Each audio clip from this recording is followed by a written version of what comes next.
Okay, this should be working. Let's see.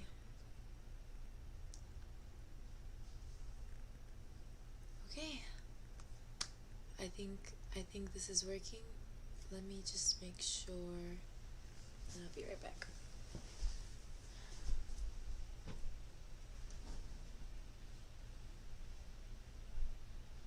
Yeah, where'd my phone go? What? It was just here. I just had it off.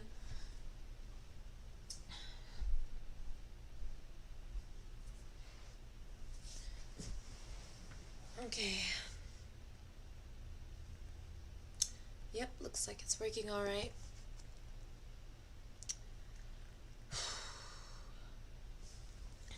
This is a really hard video to make, or well, I guess live stream to make. I'm really trying to leave my past behind me. I'm trying to kind of let go of these fears, let go of the past, let go of everything that had happened, because I want to be able to move on. Of course, that is not the case with the chosen ones. The chosen ones will always have to go through something just so that they can be able to become stronger and stronger every single day, which is just kind of like the prophecy of it. However, let's start with an intro. I don't know, I didn't give an intro. Let me just do my hair real quick. I was gonna do a live stream somewhere else. I think I'm gonna go live stream on Twitch in a little bit. I'm gonna do some art on there, get started with a couple things that I need to for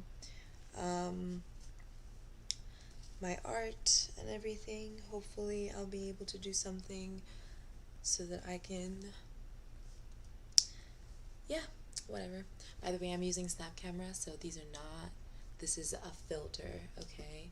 I like putting filters on because I want people to realize that just because you think something is real doesn't mean that it is. So, yeah,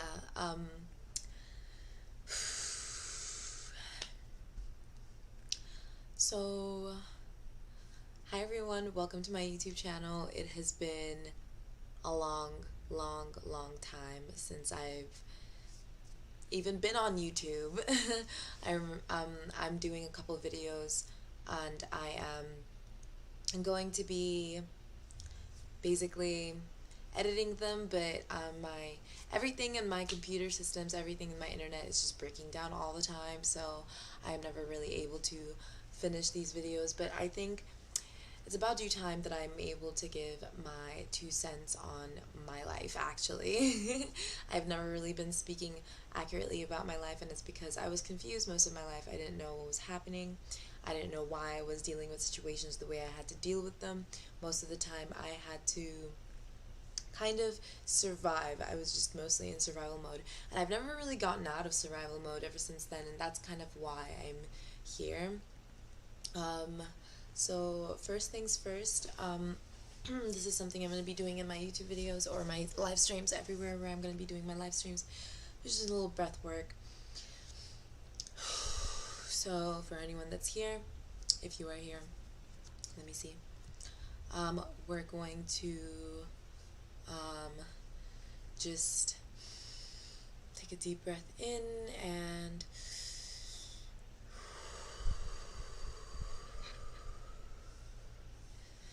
then one more time.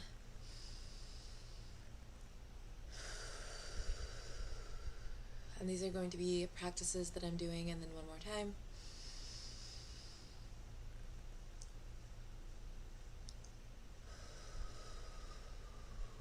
Make sure our chakras are aligning and we're getting proper information from the divine on how we can be able to communicate these things. So, my name is Mimi, and I have been quite in distress for the last couple of my entire life. And my birthday was about 3 days ago, and I knew that it was going to be a very important day because I'm also looking over here because it freaks me out to stare at the camera a little bit because I'm like, who's watching me? Actually, you know what? Let's stare at the camera to make sure that there are going to be enough viewers. Hi, camera. That was creepy. Okay, so first things first is that I'd like to say that I am 21 years old. Yay! I didn't really celebrate my birthday. I kind of drank a lot of wine in the morning as soon as it hit 12, and then I cried for a long time and fell asleep, which really threw me off balance, I guess. I don't know, but it kind of threw the whole world off balance. um, so, when I was, let's start with a video I made a long time ago in this YouTube channel, and it's called What is My Ethnicity? And back then you could kind of see where my innocence kind of pops out, and it's because I'm a Scorpio rising, so I do kind of have this innocent mentality when it comes to things. I'm not so naive as I am just innocent. A lot of people take naivety and innocence to be like one and one. Well, that is not the case. You can be an intelligent, genius person and still be innocent. Because your innocence isn't defined by your knowledge or wisdom. It is defined by your actions. And so I never really claimed to be innocent. I claim to be innocent looking. I claim to be innocent seeming. And that's because I had my innocence taken away from me when I was very young. Um, so the whole video on what is my ethnicity, you can see even then how confused I was about what was going on and why didn't really know where I was from or what was going, like just in general, where was I in the position of my life. So we're gonna start with the rehash of that video. I wish I could play it. I think I could probably play it, but I didn't set it up on OBS. But basically the whole premise of the video was me going over like I was born in St. Petersburg, Russia, and I was raised in Abuja, Nigeria. And a lot of the time people would ask me what my ethnicity was, and I would just say I'm mixed race, and people wouldn't really understand how mixed I was. I want to turn this over, but I kind of like the whole dark and light, you know what I mean? I'm kind of like a mix of both. And so we're going from dark to light. Soon there's going to be more light. Anyway,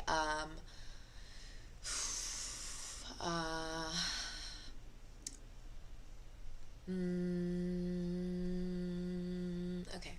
So when I was younger, I was told I was from Poland and Germany and Norwegian and all these different countries. And recently I did a DNA test. I actually did end up doing the DNA test and doing everything, just to find out that I have a whole bunch of mixes of ethnicities, including things like Kenya. I'm actually 7% Maasai, the ancient city of Maasai, which means that I have a long, long line of ancestors who just did not give a fuck, and they kept on fighting for their peace, did not give up ever. I'm not the type of person to ever give up, especially about speaking my truth. I am not scared of anything, including the devil. I don't give a fuck what you think the devil is. I really don't care. I know for the fact that I have my own truth to speak. I have my own mind, my own mentality, my own body, my own soul. I know that I am part of a collective consciousness. I have been a part of this collective consciousness for a long time. I've been wanting to speak my truth for the longest time, and that kind of freaked my father out when I was younger because I was kind of really quick to pick up on things, so much so that I was forced to reiterate and repeat things multiple times a day, which is what caused me kind of like a blanking in my memory. And I would also make a video on aphantasia and how I got aphantasia, or my life with aphantasia, but I do have aphantasia, which is like a kind of disorder in which people are incapable of kind of imagining things. So this kind of helps my case. I never thought it was like a bad thing. A lot of people thought it was like, oh, you can't dream. I'm like, you're weird for seeing shit. Like, you see shit, that's fucking weird. But I can't see anything. I can't imagine anything. Every time I have to think back, they're like, think back to when you were younger, and I'm like, all I see is black. Like, I don't understand.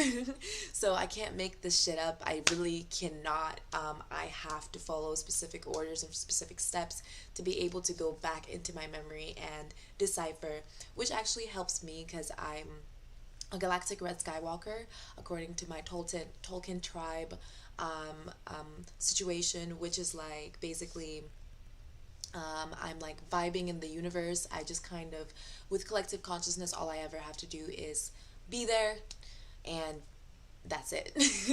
I am a time traveler. I am a chosen one. I am one of those people who has to deal with narcissistic abuse almost every day.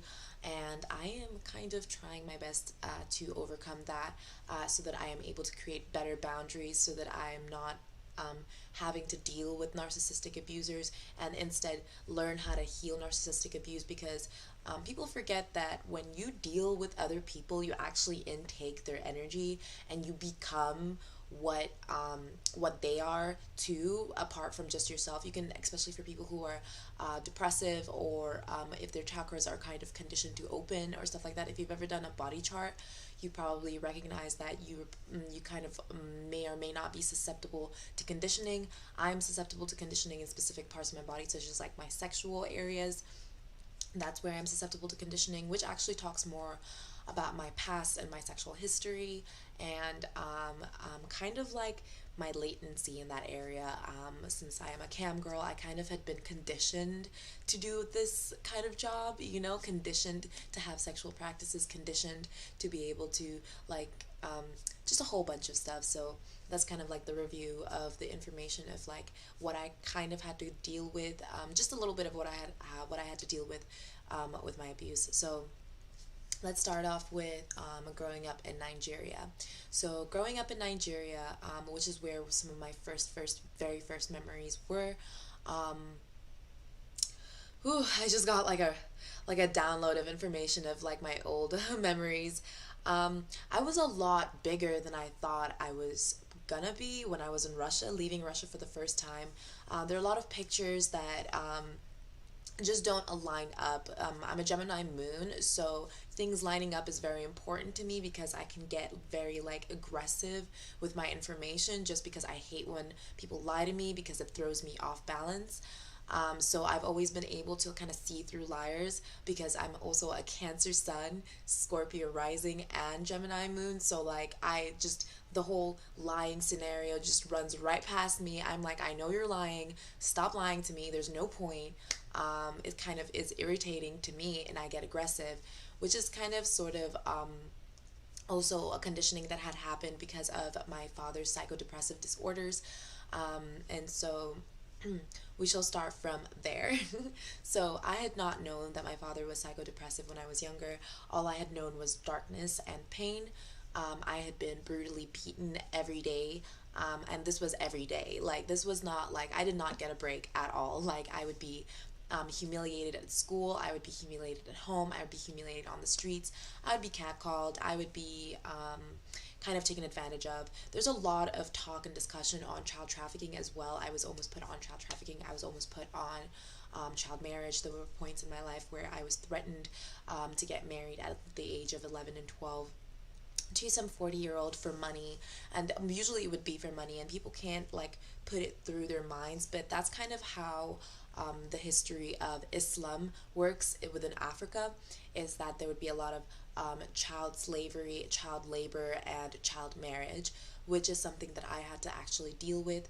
See, the mentality of growing up within Africa is that your children work for you, kind of like a slave dynamic, and this is because of like imperialistic and Luciferian mindsets that had happened in the past. So understanding where these things are coming from is very important. Understanding that we are all human beings and none of us is more special than the other, including like the chosen ones will tell you straight up. If anybody tells you, well, I'm more important because I'm chosen, that's a lie. Don't believe them. They are traumatized and confused. You have to be able to identify those factors between those people so that you can be able to really identify yourself within the scenario and um, not be able to confuse yourself, nor intake negative behavior or negative energy from other people, and protect yourself as well from illusions, and be able to understand that the only thing that you should be afraid of is illusions and disillusionments. Because, well, don't be afraid of disillusionments. I'm going to tell you right away that the Tower moment and the Death card are always the best to have. So, um, yeah, so I've been brutally beaten almost every day, if not every single day, and I would be beaten with multiple things like objects and I mean objects such as bullwhips, slavery bullwhips, and I used to get a lot of brain damage back in the day. Luckily for me, my higher powers gave me an ability in order to self-heal due to my reincarnation progress that had happened over millennia. I've reincarnated multiple times over and over and over again. Maybe not here before. This is actually supposed to be my first and last time here. Since I'm a time traveler, I don't need to incarnate in one dimension over and over and over again to be able to learn the same lessons, because I am able to time travel and go back and forth within timelines to be able to understand what kind of karmic situation I'm dealing with, what I did, what other people did to me, so that I can be able to break free of karma and understand the full potential of love and light and understanding, because we all come from love and light, and that's something that we need to kind of put in our brains. Even the darkness that we have is just time. So the darkness that we have is literally just time, because we are all born from the light and we go back to light. So they're all paths lead home. If you are a serial killer or a murderer or anything like that, you will have to go to eternal damnation, and this is going to be after your own cause. This is going to be your own detriment, and you will have to reincarnate, and you will have to come back over and over again. But someone like me, I don't have to do that, because I innately have made a contract with love and light in order to make sure that I never stray away from my path. That is something you can do. I did that when I was very young. When I was getting beaten up, immediately I made a contract so that I would not be able to stray away, so that I would never become anything that would cause harm to other people by my own default. So I can still be naive, and I can still choose to be ignorant. I still have free will. I can still do whatever I want, but like, that's why contracts are there, right? So you have a contract, doesn't mean you can't break it. But I wouldn't break a contract with God. I don't think that's very nice. So I don't like breaking contracts in general. But I only break contracts if I see that I'm not in a good contract or beneficially mutual contract. And let's just say um, the devil does not do beneficial contracts, because the devil is only caring for the devil, and God cares for all. That's just how it works. If there is a disillusionment in this area, it would be that God is equals to I, and I is not the same as I. Like the letter, there's a difference here with the mathematical equations. So it really takes geometry and understanding where language comes from. So um, moving past when I was younger and I was getting beaten up by my father, I had to deal with a lot of trauma with child trafficking scares and abandonment scares, and all these things. So because I couldn't really be touched in that area, I had to be like kind of threatened and kind of forced to be able to manifest my own nightmares, just because I wouldn't be able to be put inside that kind of negative scenario due to my contract. And honestly, it still didn't work. like like, I'm just more aware now, which is kind of like the whole purpose of me being here, is to be more aware of these kind of scenarios and situations, and kind of teach people how to be able to overcome these scenarios. So I hope I'm not going too much off track. I do have ADHD, so it's kind of like I'm everywhere and I kind of get off topic, but I will get back to the topic, so just don't click away if that's something that, if you're interested in all this. Um, so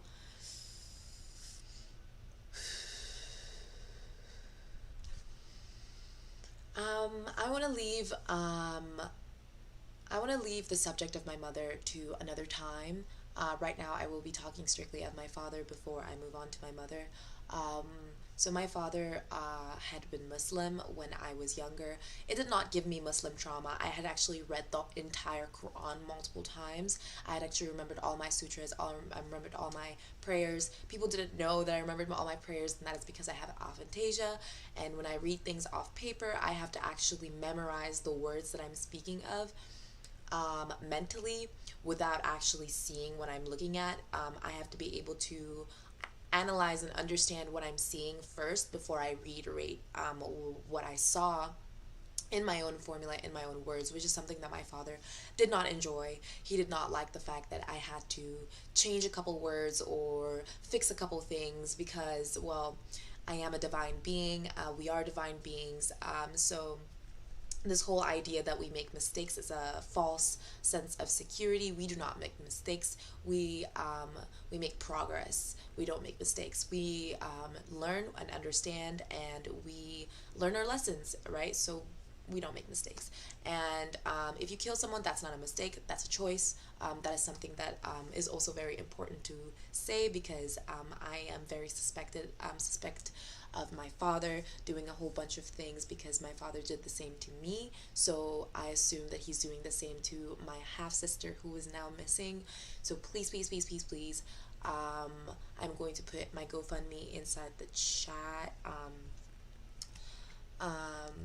So that I can be able to find my sister and also be able to get out of these abusive situations and be able to teach more people how to be able to get out of these abusive situations and be able to make progress in their lives.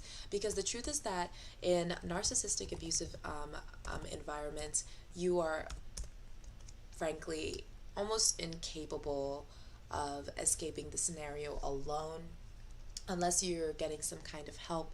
And that's kind of like the trick of the situation. See, a lot of chosen ones, to be able to escape their narcissistic abusive situations, they actually end up signing up for things like the army or like just corporations or anything that actually gives them the power to be able to leave the situations. But something that I need to be able to explain to the collective at least is that you do have that power innately. You can leave on your own. You can do anything you want on your own. It may take a little more time. It may take a little more effort, but that's like the whole point. You know, like Jesus didn't walk 40 years over the desert just because, you know, like, I promise you, they probably had an army and he just refused to go because he knew the power that he had within him. That is something that I'm very adamant on explaining, that we are whole. We are whole beings, and we are capable of intaking energy from the atmosphere, including things like food and energy sources and everything like that. I feel like I don't know, I went completely off track there as soon as I started talking about Jesus. Anyway, what was I going to say? So, I read the entire Quran, I read the sutras, I read everything, and something that I learned about it is that it was completely mishandled. The information inside the Quran was completely mishandled. People were completely misguided by it. See, I was not taught anything because I didn't understand what other people were saying, because people were speaking babble. See, everything that we speak from our mouths is babble. These are babble languages. They don't actually mean much until it is in English, because English is a mathematically calculated language. There's something called quantum grammar. It actually helps you register yourself and do a sovereign claim of life, which is like a lot, and you're really going to have to do your own research on that one. I really encourage other people to do their own research and not to get misguided. In fact, take every research that you take and every idea that comes from this research to be your own idea, and start implementing the progress of backtracking where, why, and how you know what you know, and why you know what you know, and how it's affecting you personally, because that way you'd be able to actually understand how life works without having to listen to everybody else all the time, because everybody is a liar, technically, because we create illusions from this language of Babel, because we create illusions from this world surrounding us, like this is an illusion, this is an illusion, this is an illusion, this is an illusion. It's all a lie, but just because it's an illusion doesn't mean that it's not real. See, illusions are very much real, and they will do something to you. It just depends on how it's affecting you that really, makes sense. So, um, the disillusionment of my abuse when I was younger was when I realized that I couldn't remember a lot of what had happened because I kept on getting a lot of injections and my memory kept on getting erased. I don't know why that would happen. I thought at first that maybe if I just go back far enough, I'll be able to find it, but I kept on losing my memory, like, as in, like, excuse that. I would literally, like, I have blank spots in my memory, and it has nothing to do with, like, the head trauma, because my head is fine now. Like, my head is healed up now, and my heart and all my chakras are healed up and everything.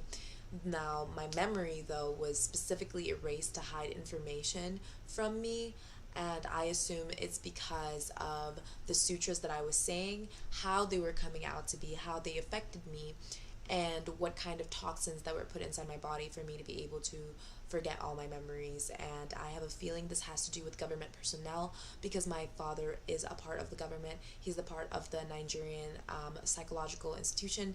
Yes, my psycho-abusive, psychodepressive father is also a PhD specialist inside a government in Nigeria, and my half sister is missing, and his second wife is also dead, and the investigation is being planned, which is why I am speaking my truth, and I will be speaking it out on here on YouTube to the collective, because I want everybody to know before I go into the court of law to be able to handle this, just so that in case I go missing or anything that happens to me, or people would be able to be aware of the situations that are happening at this current moment, to be able to identify within themselves what they want to do with their lives and how they want to move on forward. So, um, my father dealt with a lot of illegal practices in my eyes. In my eyes, there were a lot of strange people around me that I didn't know, who would sexualize me at the age of 7, 8, 9, 10, 11, and further on, and probably beyond that as well. And they would oftentimes try and create scenarios where I would be the birth giver of their family, and then my father would be able to get this money, and then I remember there were situations where I would kind of be in the car or something, and my father would leave, and he would be like, "I'll be right back," and there would be like random people, and it would really freak me out. And then all of a sudden there would be a whole bunch of money, and I never really hated my dad, because I didn't find a reason to. Honestly, I feel like we're all learning lessons here, and I feel like hate is a very strong word, and there is hate out there, and not all hate comes from a deep resentment, right? But hate does bring resentment. That's why I didn't want to hate my father. I did not want to hate anyone, because I did not want to resent my childhood. I did not want to resent what had happened to me, because I did not want to seek revenge, which is very it's one way to go down the path of evil, and the path of dark is to seek revenge and have resentment and hold on to past grudges. I'm not a very vengeful person, despite having a lot of cancer placements. I like to use my cancer placements to be able to remember, to be able to keep it within my mind. So although my sun sign might not remember, trust me, my other 4 cancer placements remember. So I'm the type of person who never forgets and will constantly forgive. Oof,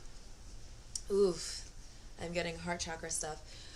Okay, so next. So around the age of 8 or 9 years old, I was in school, and I remember being in nursery school, middle school, and whatnot, and I remember my parents, both my mother and my father, being very insulting towards my education, very insulting towards my mentality and mindset, and they would say things like, "You're a monkey, you don't deserve this, you don't deserve that, you're so stupid." They would say a lot of harsh, meaningful things, as abusive, narcissistic people would do, very, very, very down things. There were a lot of pictures of me being, like, bruised, battered, and kind of nobody would help. This is a kind of situation where there's no police officers or anybody to help you. Now times are getting better. Nigeria is rising up. People are waking up. It's probably mostly because of the African collective, the whole Garden of Eden. Ooh, telling y'all some secrets there, but the whole Garden of Eden type as energy, as situation, kind of waking up to realize where they came from, so that they can be able to raise and increase collective energies. And yep. What else? What else? What was I trying to say? Oh yeah. So, um, they would they would often insult me, insult my education, and that kind of caused me to have a bad education. Now, whether or not that was on purpose, I would leave to the court of law. I would really leave that to the court of law. I would leave that to the court to decide. I will leave that to the divine to decide. I do not want to make any assumptions of anything. I had questioned my father and my mother on both scenarios and got no answers. So I'm assuming that they are in denial of something, either in denial of the situation or in denial of me and how I'm asking the questions. So either way, I don't know what to do with that. I just want to move on with my life. So what else did I want to say? Oh, right. So when I was about 10 years old, I was getting, or about 8 to 9 years old, I was getting a lot of weird feelings that something big was about to happen. And usually when I get that feeling, I didn't know. It was a sense of urgency, a sense of like something bad's about to happen, like something bad's about to happen to me type shit. But I decided that, or later on in my life, that feeling of urgency, it changed into anxiety.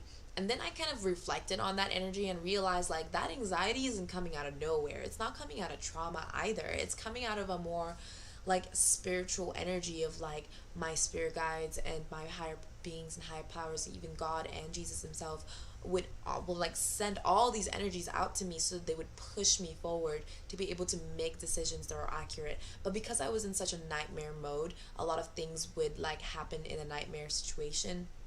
So when I was in school, I was actually just doing my regular thing when all of a sudden I got a call from from the teacher. Or well, I didn't get a call, but the teacher came in and was like, "Hey, your mother is here to pick you up for something. It's important. You need to come with us now." And immediately I was scared because I didn't want to go back home. I just came to school so that I could study. Do you see this red spot right here? Someone is attacking me. Someone thinks that they can attack me spiritually like this. Oh no, honey. No, no, no, no, honey. No, no, no, no, no. Don't be doing that. Yes, see, like, okay. So this is what I mean by when people don't believe me when I go through shit. Like, I have a whole bunch of bruises some places, and it's because people are trying to attack me, but what doesn't kill you makes you stronger, boo. Like, thank you. Change that hate to love. When you turn fear into love, that's the most beautiful energy. I actually turned, like, a lot of fear into love, and that's, like, my kink. I'd like to call it my kink. But, so what had happened? So what had happened was, I ran over to my mom. I did not want to go home, and this was like a reoccurring thing where I did not want to go home because I was scared of going home. Which, now that I think about it, I should probably stop being so scared of going home, since my actual home is in the light. But I'm not scared of going back to the light. I've been very welcome to going back into the light, please. But my mom would call. I went over to the front office that day, and they were like, "Yeah, the police is here." And I was like, "The police is here?" And then my mom kind of grabbed me, like, what'd you call it, into the car with this guy named Saf. I'm not even gonna hide his name because I don't care anymore. Her name is Anna, so his name is Saf. And what'd you call it, with this guy named Saf or someone else as well. And I would hide at the bottom of the car, and it was really weird. I almost felt kidnapped. But then my mom promised me that she was doing it out of my safety, which now I believe is a lie. I do not think that anything that either of those two people were doing were for my safety, other than my father trying to make me stronger, and trying to teach me more about the Quran, and in his own psychodepressive way could not do that. But at least it wasn't narcissistic abuse, because at least my dad would admit what he did and admit that it was wrong, and he's sorry. He told me a couple times that he was sorry. Even afterwards, I think that it just took a toll on him, maybe self-medicating, probably doing drugs. I don't even know if he's my actual dad either. Probably is my actual dad, and my mom's not actually my mom. But there's a whole bunch of scenarios happening here. This is also the same thing that happens with a lot of chosen ones.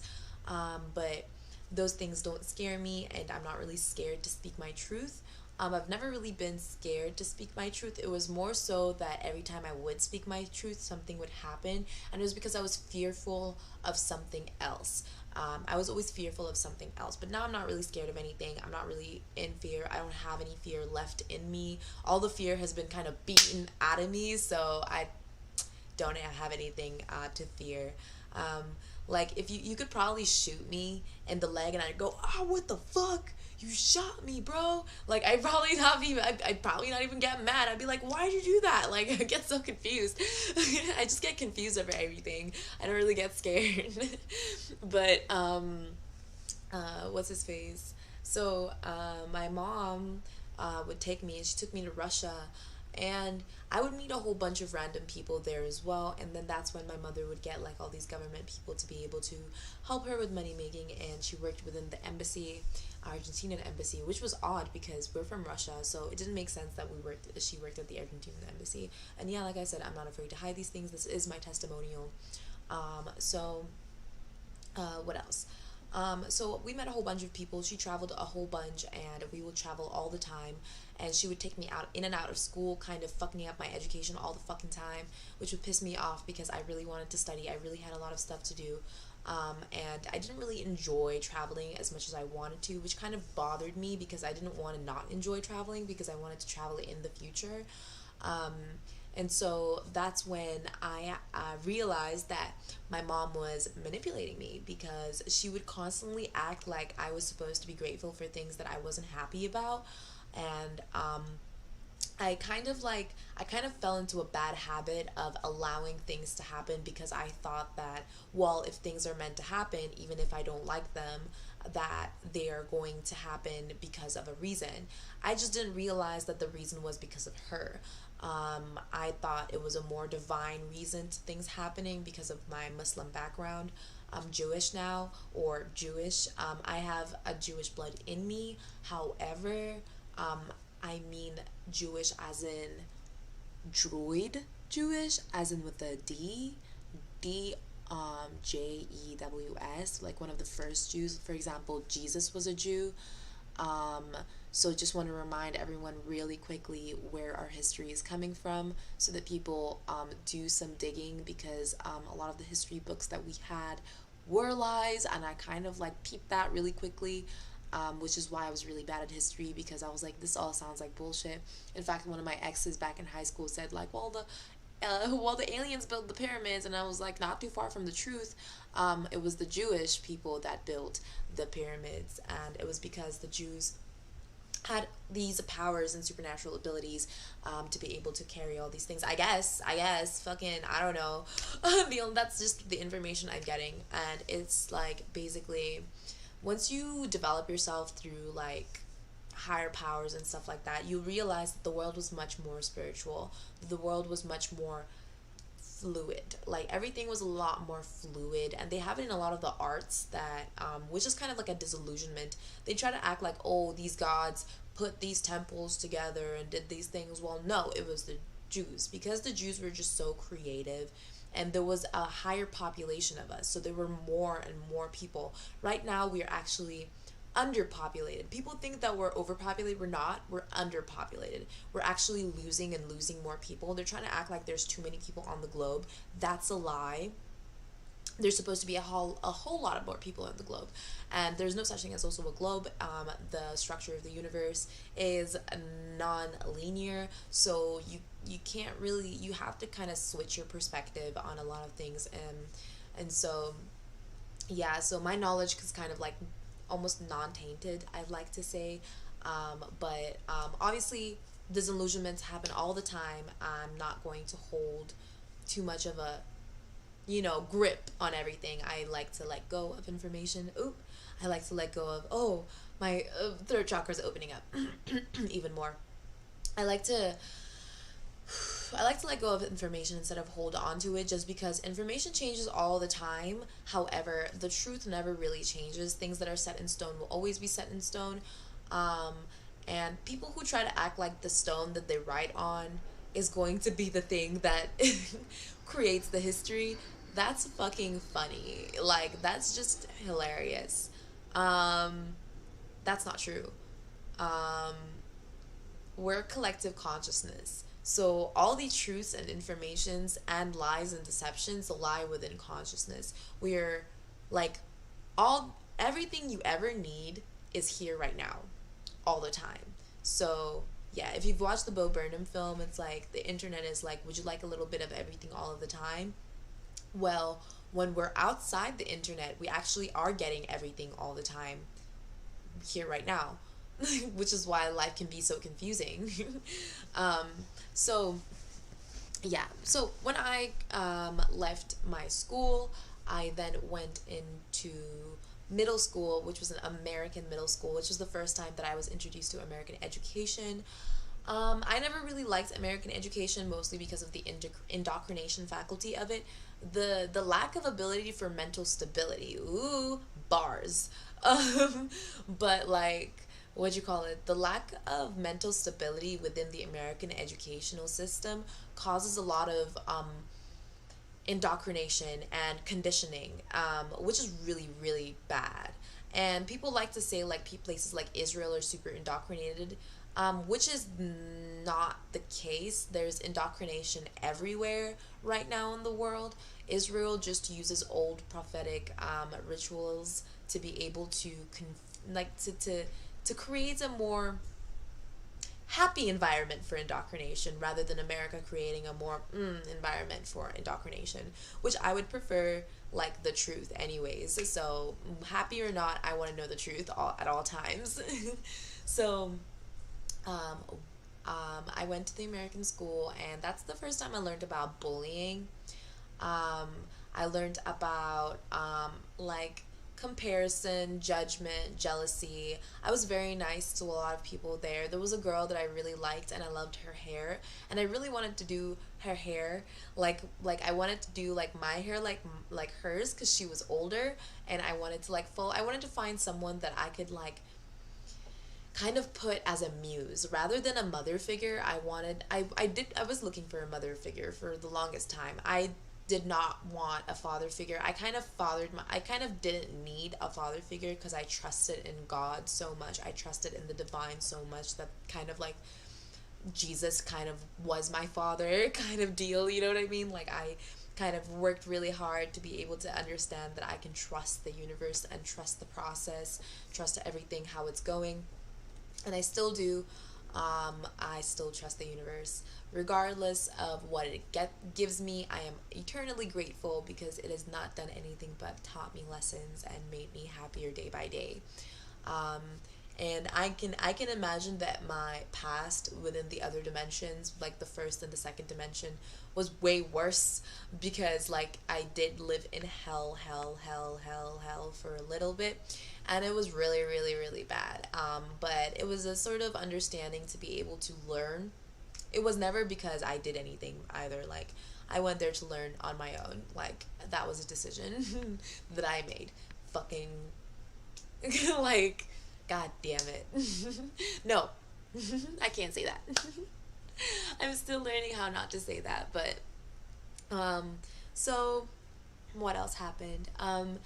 So after being completely humiliated at school, being humiliated all the time for my education, for my looks, for the way I acted, for my household, for my just how I used to think. Like, I would be really quiet just because I was trying to listen and understand, but people would look at me like I was stupid just for keeping quiet. I'm like, I'm listening. What are you talking about? Like, and sometimes I would look away, and I still do that. And it's not because I'm not trying to like pay attention to you. I just have no reason to pay attention to body language when I'm like listening to your words, because I find that words are super important. Um, if I watch your body language, I could almost tell that you're trying to emotionally manipulate me. So body language always gives like a different body language always gives like a different perspective to things. Body language actually shows you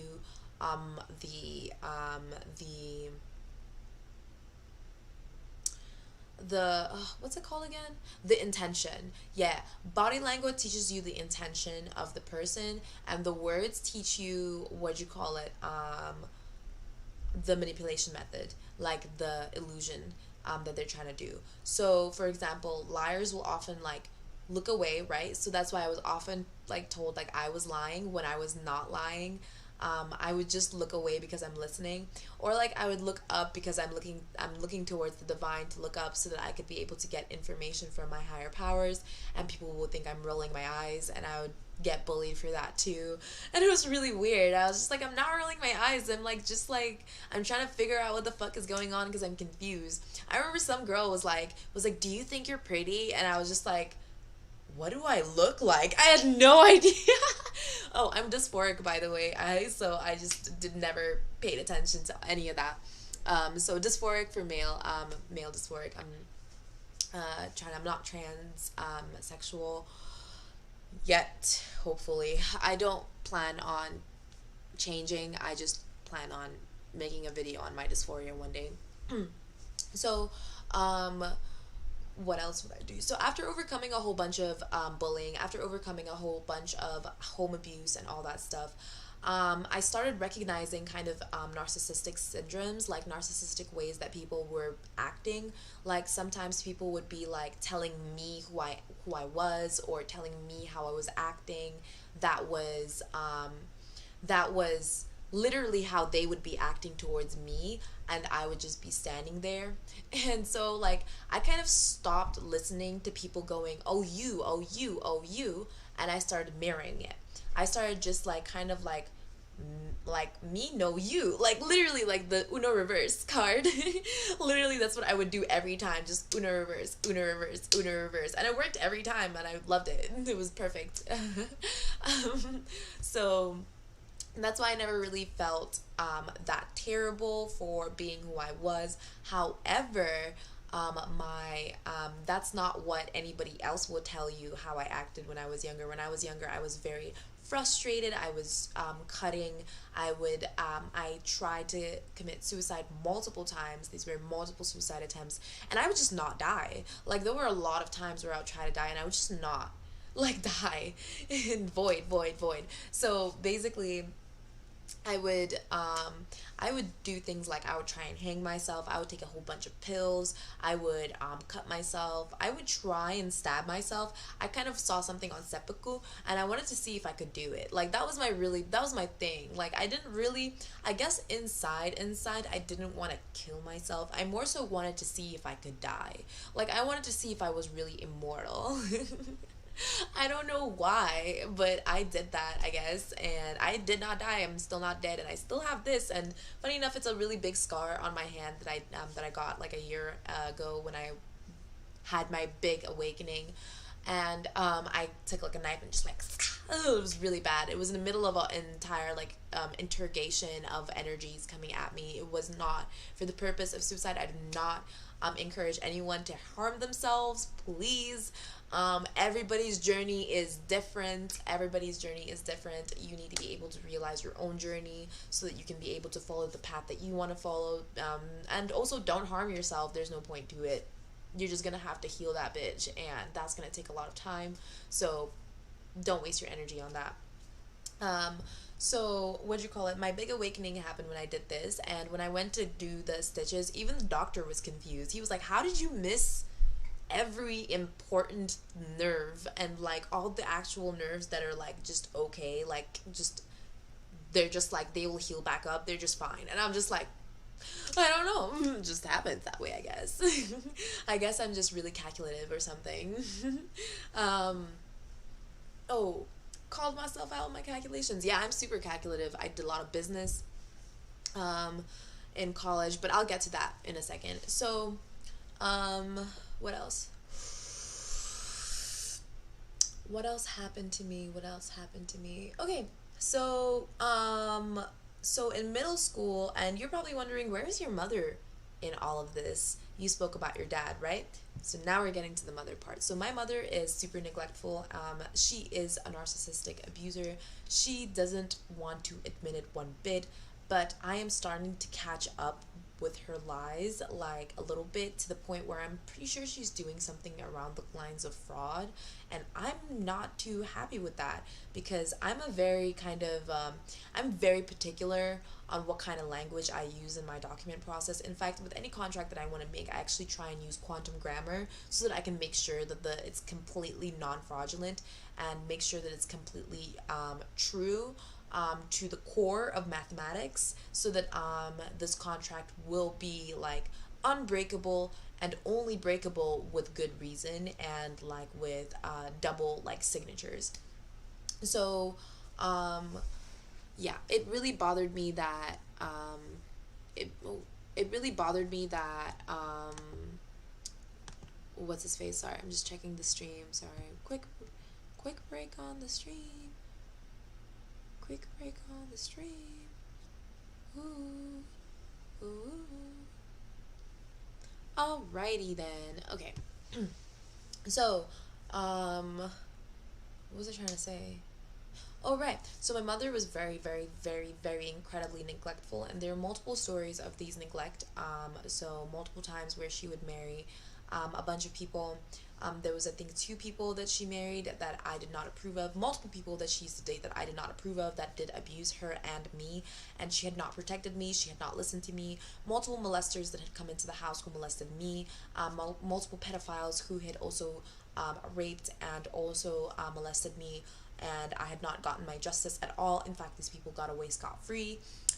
That's what they think, until I upload this video, and the karma's gonna catch up with them finally. And then what's his face?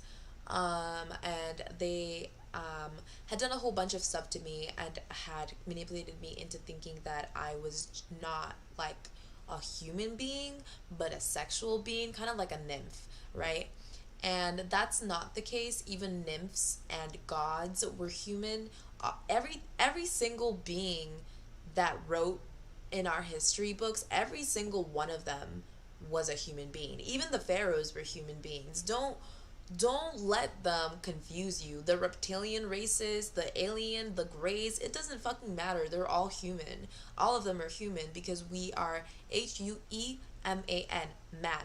We all come from the base code of man, of humanity. And so when you have humanity, all it really takes is to be able to enforce that within your lifestyle, to be able to live a human lifestyle, so that you can be able to create human progress within the collective, and then ascend into a higher elevated potential, which is the reason that we're here.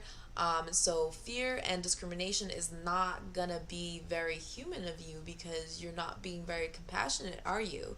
You're not being very compassionate, not towards yourself, not towards your ancestors, not towards your higher beings. You're not being human. You're just being, which is like what you're supposed to do. So if you're not human and you're just a being,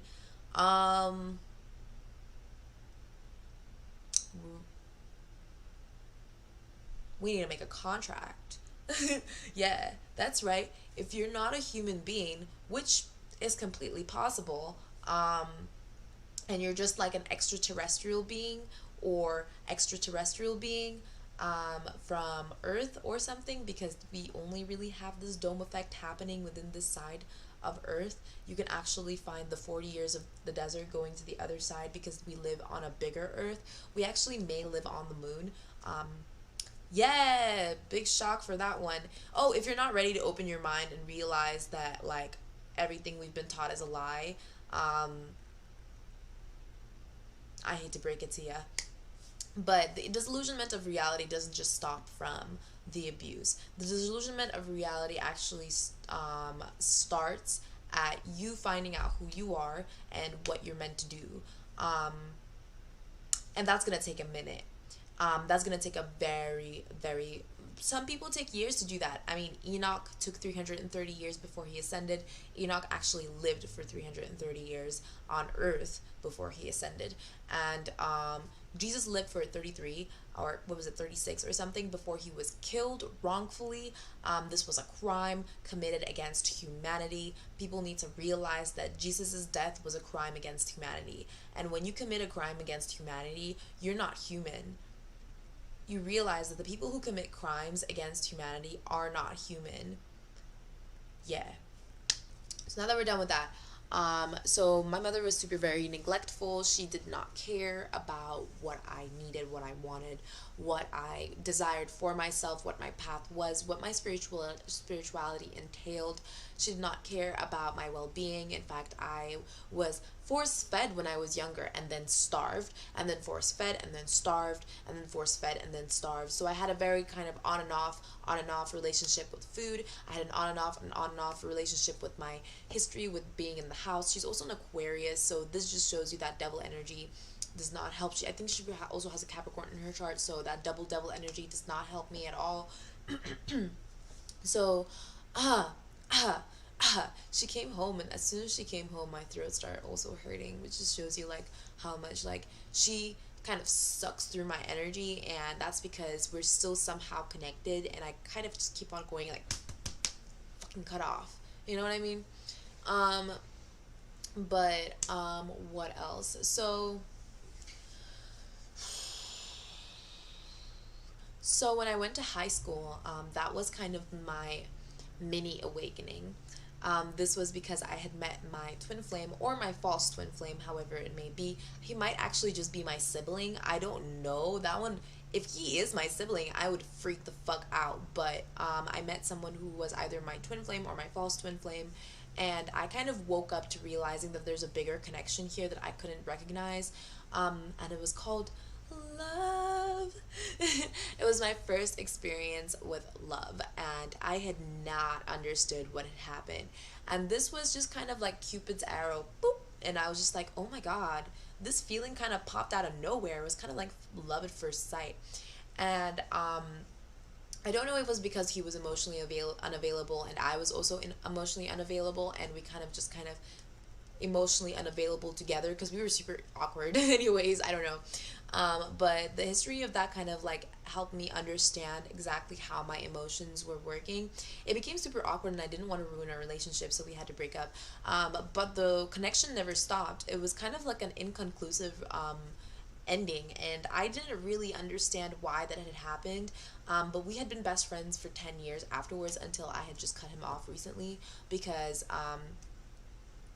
I mean, well, he was trying to cut me off, I guess, but I just decided to like just say fuck it and go ahead, say what I needed to say and leave, because I genuinely did not understand how he could be this emotionally unavailable at this current moment, even towards someone that he considers his friend or best friend or anything like that. Because I understand his whole scare with me telling him that I may still be in love with him and whatnot, and that I still see him as my twin flame or false twin flame. I had actually communicated this with him, but his reaction to me was that a very kind of like a I don't have time for this, I don't know what you're talking about, la la la la, and all these things that were kind of like putting me down. And I almost was not allowed to even think about these things, which I was kind of bothered by. I thought that maybe he was lost or something, which was kind of irritating because he was subjecting himself to work, and I don't understand what it was around his situation because he had not spoken to me about it. So this is like, I'm mentioning this not to be able to put him in the scenario. I'm mentioning this because this kind of emotional trauma from the past does catch up with you in your love life. It does catch up with you as a karmic cycle. You start going to your past, start going to your ancestors, start entering the lives of your ancestors to be able to understand how these karmic cycles work. If you're a time traveler as well, you can probably go back to the past and understand the how these things are happening and why these things are happening and where they stem from. You want to find out where evil comes from, you have to go to the root of all evil. It's not money. Shocker. It's not or maybe it is. Maybe it is the root. But all you need to do is uproot the evil out of the money and plant a new seed, and plant the seed of love into money. Plant the seed of love into money, guys. Come on. We have unlimited amount of money. You guys need to realize we have unlimited potential. This is an ever-expanding universe. This is an ever-expanding galaxy. We're always going to be continuously opening up to new things, always going to be changing. There's always going to be new ways to make money, always going to be new ways to create funds.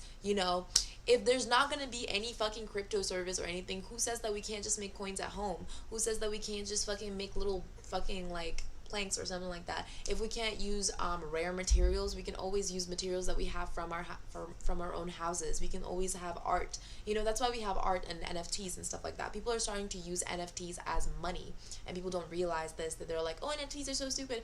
Well, you need to realize why this is happening is to be able to create a stable system of monetary value. Just need to understand where it's coming from and how it's helping you, and also understand how it works so that it's not controlling you. Do not let anything make you think that it's controlling you. It actually ends up controlling you. Like, what you need to do is actually set boundaries and limitations to what you recognize as real life and what you recognize as impactful towards your own universe and your own world. So sometimes I'll look at something bad happening, and I'll be like, I don't want that to happen. What can I do to fix that in my own life? Why am I seeing that in my life? How is that affecting me in my life? And I use that to be able to give back to the conscious collective so that people would be able to learn how to be able to apply the same sciences and alchemy to their own lives. What am I talking about? I don't know. ADHD, man. Anyway, let's continue on the abuse story. So, while I was in school, I would also get bullied, but this is when I got introduced to gaslighting for the first time. This is when people would act like they didn't say something or didn't act like something happened, and it was the first time that I really saw lying face to face, where I couldn't really deny it because I didn't know, but I could say for a fact that the things that were happening to me because they were affecting me. And I had to look back and fix a lot of my childhood issues of then, just to be able to understand why certain things were happening. So I just thought maybe people were just confused or misguided about who I was. Maybe I'd gave the wrong impression of myself, and oftentimes people do get the wrong impression of me, and I've realized now that it's because I've been severely misunderstood because I haven't been speaking my truth, and that is because I had been abused. So now that I'm speaking my truth, you will see the real me, and as much as you can see the real me, like I said, everything has a filter, so you won't be able to see me and as who I am until you meet me in person and you speak to me face to face and we have a conversation and maybe have sex. Then maybe you know me. But now that I've realized, now I'm 21, and I realize even when you have sex and when you meet someone up and when you link up and when you're dating someone, they still will be ignorant. They still will be ignorant towards you. Narcissists will be narcissists, and people will not want to admit anything for themselves. I try not to assume of other people at all. I try to keep my opinions, or not my opinions, but I try to keep my opinions to myself and kind of use it towards myself. Any type of opinions I have towards anybody else, I use it back on myself immediately before I even say anything, just to see whether I like the feeling of that or not, just so that I can give it to the person to see whether or not they will like the feeling. If someone's going through a hard time at the current moment, I wouldn't be going everything's gonna be okay, because I know they're going through a hard time. It's probably really hard to hear that. Most of the time when we hear that, we don't really get a nice feeling, and that's because of our own misjudgment of that. And so when someone's going through a hard time, I try to say things like just let me know if there's something you would like to hear from me, or if there's something that you would like to do together, or something to make you feel better. I give some advice on take a bath.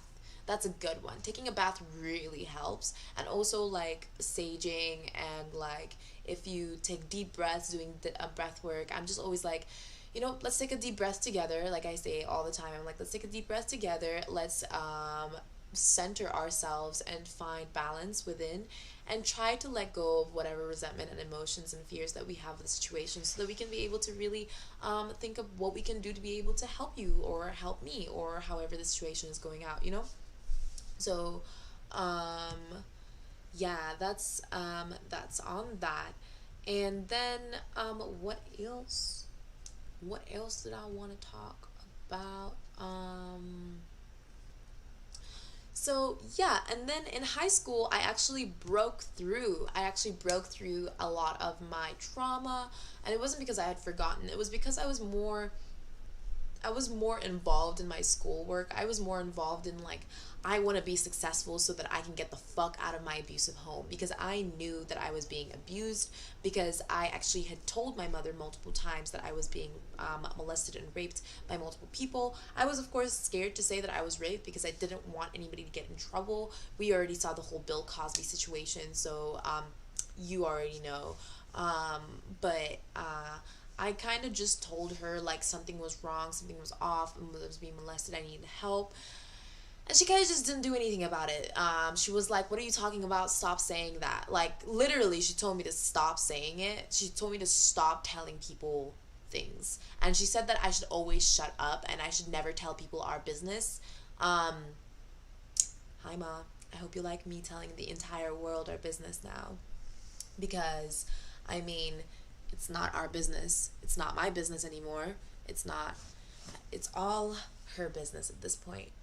It's hers and whoever is involved in all of this, because it has nothing to do with me. And that's the truth, especially for the chosen ones. It has nothing to do with you. Most of your trauma and most of your life has nothing to do with you. It has to do with other people and their trauma and their unresolved issues and unresolved self-absorption and self-deception. And I dealt with a lot of self-deception and self-sabotage up until this moment that I put on this YouTube video, which just shows you how fast I change. Because I do not like when I get challenged all the time by the divine, where they're like, do it now, and I'm like, and then they're like, are you being rebellious? And I'm like, and then I'm like, fine, I'll do it. And I always do shit at the nick of time. That's what they were like. They were just like, you just like doing shit right at the nick of time. Oh, I love that you can see my vein running through directly where my fucking third eye is.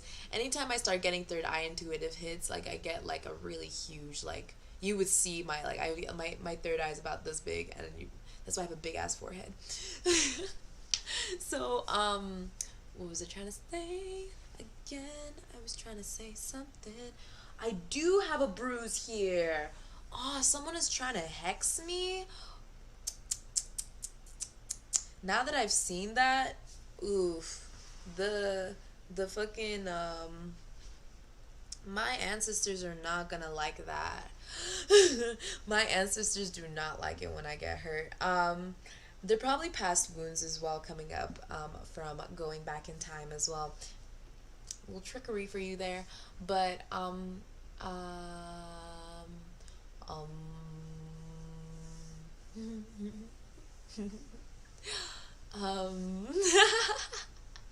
sorry. I'm trying to say but, like, it's coming off as um um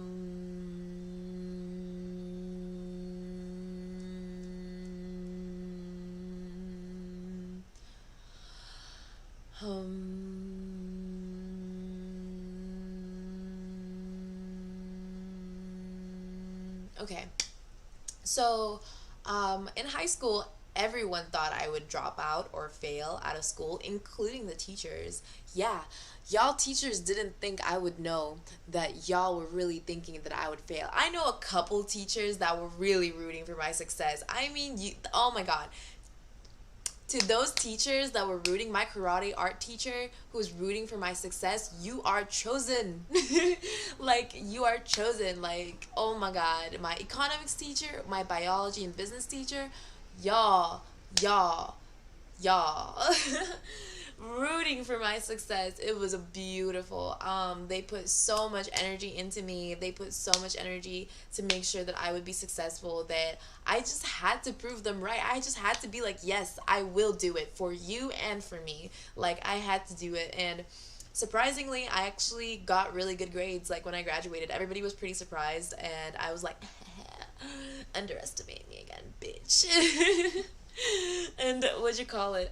It was super fun. High school was really fun, actually. I really loved it. I loved the whole experience, regardless of being bullied and all that stuff. I remember having a bunch of crushes, a bunch of girl crushes when I realized I probably wasn't straight. It was so fun to have those feelings.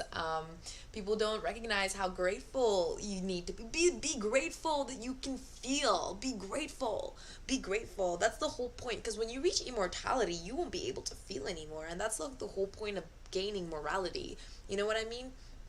When you become immortal, you kind of already should have that moral standpoint, which is kind of like the progress of life that we had, because people kind of were immortal before, sort of, and that kind of fucked the whole system up, because they were like doing really bad shit, bringing underground entities from different dimensions into this dimension so that they could be able to like, basically they were taking shit from the past and bringing it up to the present. Like, don't do that shit. Stop bringing your past to now. Let your past stay in the past, okay? This is the golden age, and we're supposed to be living lavishly. I mean, lavishly. We're supposed to be living better than fucking Atlantis, guys. And this is the situation that we're in. Like, fuck that. We're supposed to be, like, beautiful, golden people, and, like, gorgeous collective. Like, people are absolutely amazing, and once you realize there's nothing innately wrong with you, we're all born, yeah, as long as you're born, yeah. If you're made in a lab, nah, that's different. If you're made in a lab, nah, that's different. You're probably the new species, new species of being. Probably not human, not yet. You can become human. People don't realize you can become human. Same thing with like AI trying to become human, and people are like terrified of it. I mean, on one hand, what are we gonna do with AI? We're probably gonna be using them as, right, slaves. That's right. You got it, ladies and gentlemen. That's how the system works. See, that's something that we're going to have to realize. What am I talking about? Oh my god. What the fuck? Sorry. ADHD keeps taking me off track, but this is like a whole slave system. When there were giants here before, they would use the humans as slaves. And then the humans would try and use the giants as slaves. I don't know what the fuck happened there. I guess there were titans that used the giants as slaves, and the giants used the humans as slaves, and then the humans used the children as slaves, and now the children are trying to use AI as slaves and trying to. What a system! What a fucking system! Why do we have slavery, guys? Like, can we just like chill out with that? And here's my 2 cents on slavery. When I was a kid, and when I was about 6 and 7 years old, I was forced to do like a lot of child labor, and I was forced to do a lot of like work for my parents. And this was like when I was like 6 and 7, and like I would go inside the pharmacy, which is where my mom and my dad work, because my mom is a pharmacist, which is why I know that you shouldn't be taking the vaccine, because that shit has nuclear shit in it, and it also has like a whole bunch of mRNA DNA inside it, or maybe. Yeah, it just has a whole bunch of mRNA. And I wouldn't trust anything that comes out, like, immediately after the pandemic. Like, I don't trust any of that. Like, it takes about 10 years to make a vaccine. That whole situation just sounds fake. So, what would you call it? When I was a kid, I would work inside the pharmacy, and I would work there for long hours. I would almost kind of misstep my education. And I would also be locked in very dark places for very long times, and I would meet a lot of sick people, so that's why my immunity went up really high to protect myself. And my immunity is kind of low right now because I haven't been eating at all, because I've been lacking in money, which is why I have the GoFundMe page. Because I'm still in this abusive situation. I'm still trying to leave this household. I actually have to pay rent soon, and I can't afford it. I have about $100 in my bank account. It sucks, but whatever. So I would work in those situations all the time. So I had been working ever since I was 6, 7 years old, 6 and 7, and then I was raped, abused, and molested 8, 9, 10, and then I was studying really hard 11, 12, 13, and then I got a new job when I was 14 and 15, and then I graduated high school and I graduated with flying colors. And then I had actually wanted to get an scholarship to America on my own, and I was pretty independent at that point. Like I was like very self-aware, and I already had a good resume. I had done a lot of services. I had worked in UNICEF. I'd worked in internations. I had worked with Save the Children Foundation as well with my best friend. I done like volunteering services, what I mean. I had worked within orphanages to be able to help the kids. At least that's what I thought. Now that I think about it, it's kind of sus, but that we were around all of that. But what'd you call it? We did work with a lot of orphanages, and there was a lot of times where we would give the orphanages gifts and stuff, and give the children gifts and stuff. And then by the time we came back to check on the kids, like their stuff were taken, and the orphanage owners would always sell all the stuff that we that we would give. Come on, gift. Yeah, okay, I'll just say gift. What do you call it? That we would gift to the kids, and they would sell all that stuff, and then they would buy their own kit. They. What is going on? What am I trying to say right now? And then the orphanage owners would use the money to be able to send their kids abroad to be able to go to school, which is such like a bullshit behavior. If you're an orphanage owner and you have your own kids to take care of, you don't use the materials of the kids to be able to send your own kids abroad. You should already be able to afford to keep your own kids settled before you start taking care of orphanage kids, which just shows you the kind of mentality that these orphanages have, which just shows you the more money that you're sending to these foundations, they're not using it for that. Why do you think they're having all these special events? That's where your money is going. They're going out to the Hollywood celebrities, buying all these kids, literally buying these kids, making money off these kids. Pity money. Okay? Pity money. I fucking hate pity money. I prefer money earned, right? The money that is for my GoFundMe is not for the abuse. It's not for that situation. It's as a survivor, I need to pay rent, and I also need to focus on my art. And I actually have a service to provide, which is going to be me explaining my situation so that you would be able to also understand different perspectives and also be able to take energy for yourself and be able to educate yourself on specific matters so that you're not confused and running around this world wild and untamed. As the queen of hell saying this. And I'm saying that as Persephone, a metaphor. That whole situation was a metaphor. Queen of hell is a metaphor. But what else? Yeah, as queen of hell, I got divorced. I'm going back to heaven. It's so funny, like, you born innocent and you die innocent, you know what I mean? So, what else? What else am I trying to say? So then, anyway, my mom completely ignored all my needs, and, what'd you call it? She basically ignored all my needs and all my wants and everything that I ever wanted, broke all my dreams, decided to she was saying really mean things to me, things like I'm like a slut and stuff like that. She would project her own insecurities onto me really hardcore, especially sexual insecurities. Before I thought they were like, oh, she's just like, before I was super innocent, I was super naive, I would be like, well, she's just being mean because she doesn't know any better. Or, I know, right? Like, it's such a narcissistic thing to say. Like, but I was a kid and I was mirroring her, you know, I was mirroring her. And so I was mirroring this narcissism, but behind this wall of narcissism was something much, much darker that I hadn't understood. I didn't see the past the narcissism was the deception, was the lies, was the trauma, was the fakeness, was the fraud, was the fucking like bullshit of the situation. It was disgusting, and I didn't want to deal with that. And for me, like, me saying like, if you're a narcissist and you're more so saying like, oh well, they don't know any better, that does come out of a place of arrogance and ego. But at the same time, once that ego dies, like you're gonna find something much different in the other side. And for me, what I found was an innate sense of innocence, like an innate sense of like, I'm not supposed to be how I'm like, I'm not supposed to be where I am at this current moment. I'm supposed to be moving forward. I'm supposed to be in a better position. I'm supposed to be having more. I'm supposed to be happy. I'm supposed to have much more abundance than I have at this current moment.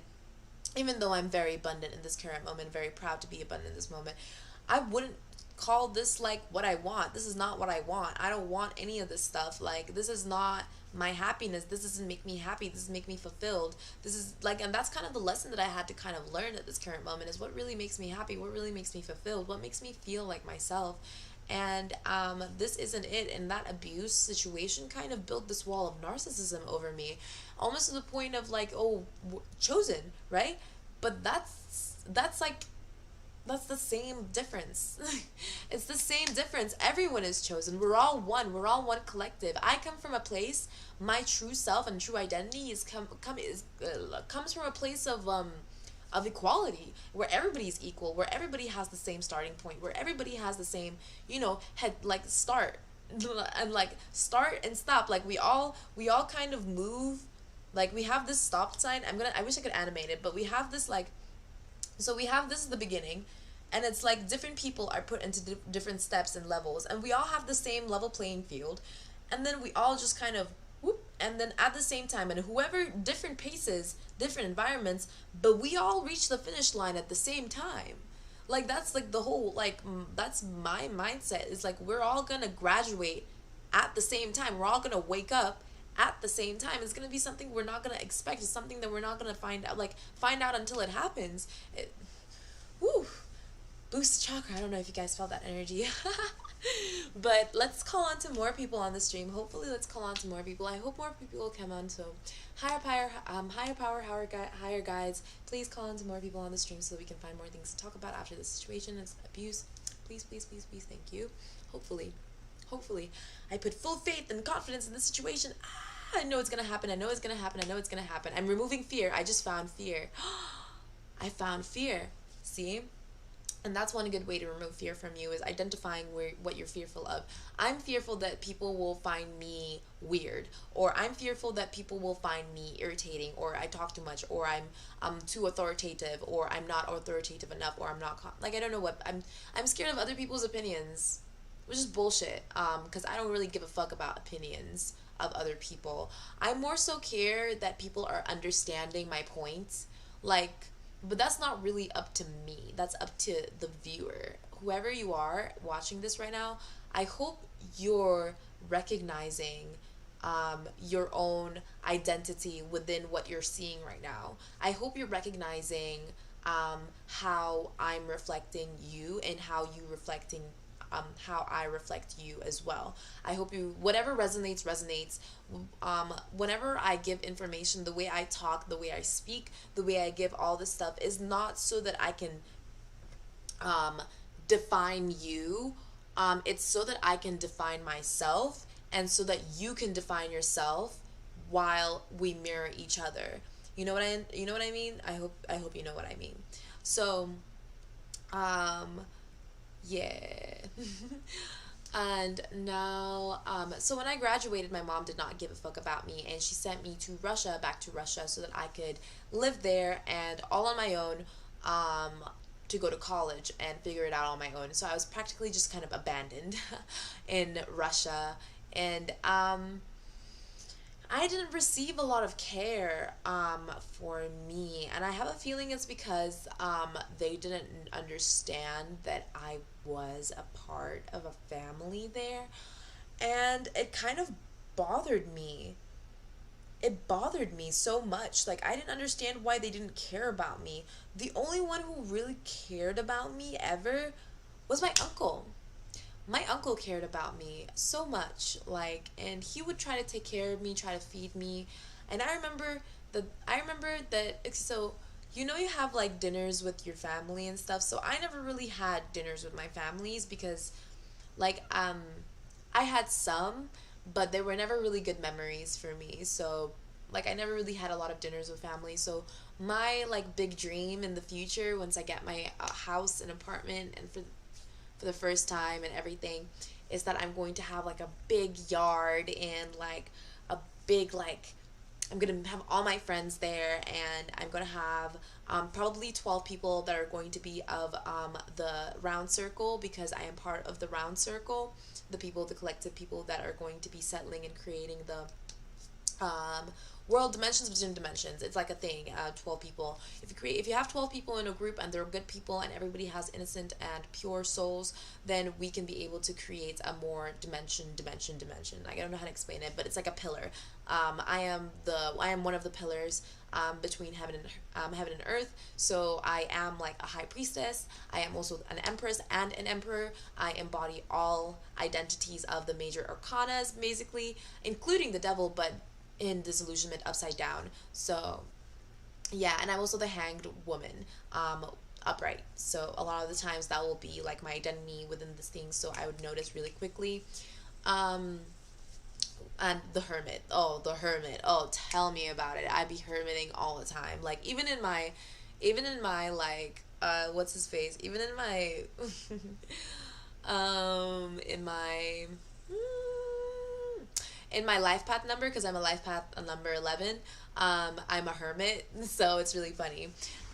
So she sent me to Russia. I was kind of abandoned there. I did not have enough money to feed myself. Nobody fed me. I kind of had to fend for myself.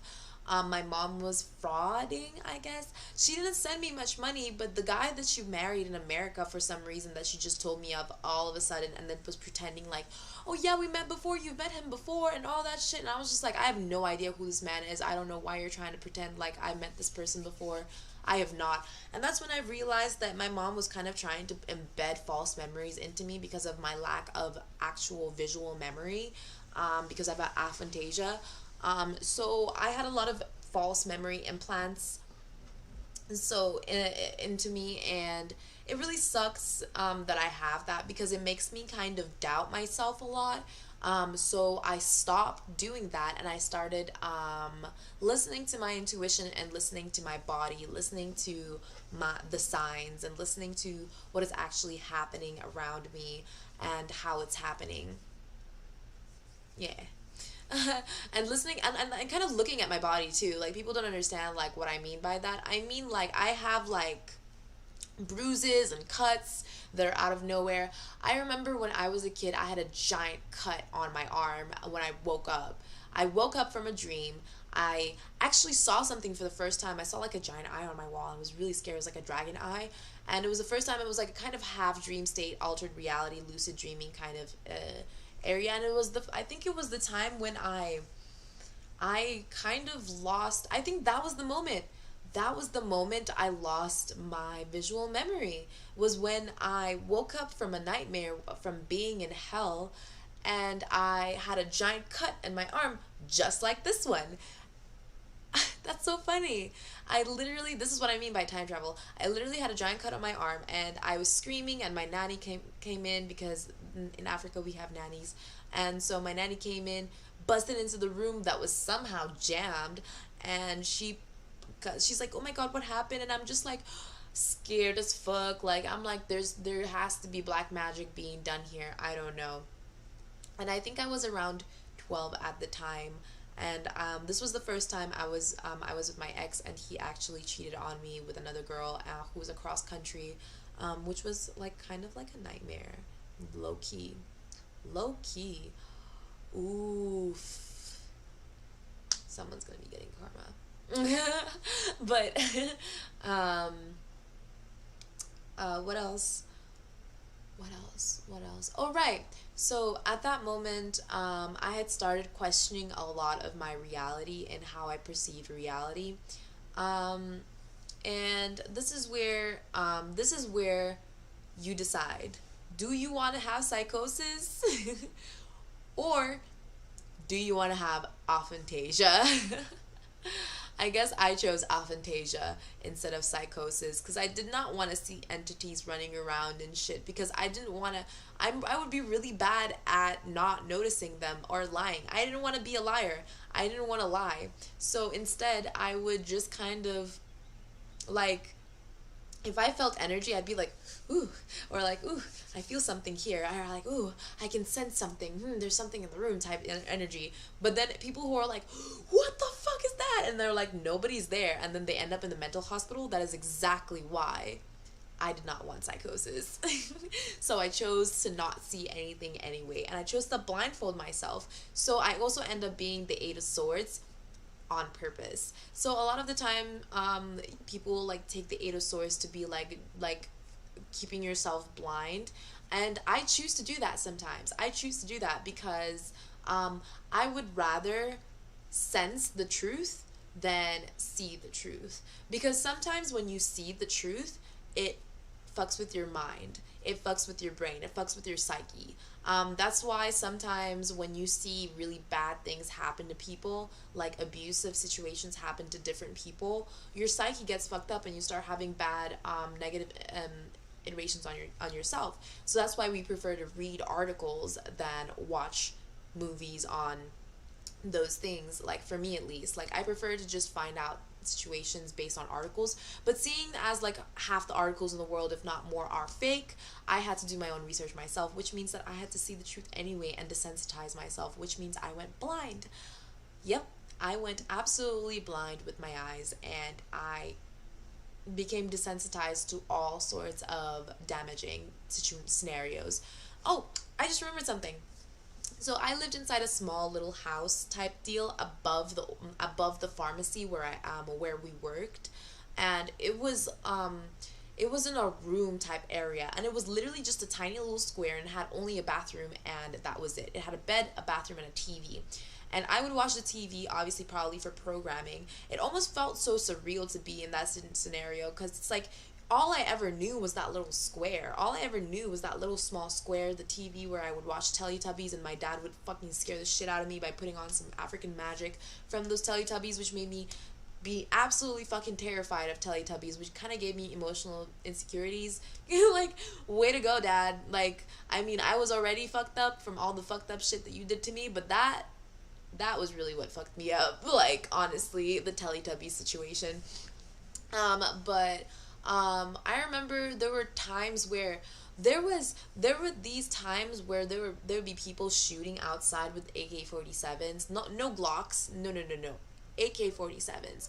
And I remember there was an AK-47 almost put to my face. I used to hide under the bed or inside the bathroom or something like that. And I was about like 5 years old, 6 years old at the time. And I remember that very clearly, actually. So we moved out promptly after that into a beautiful, big house. And it was shocking. I mean, you guys don't understand how pretty this house is. I still love that house to this day. I wanted to buy that house to this day. I wanted to reinvent that whole area.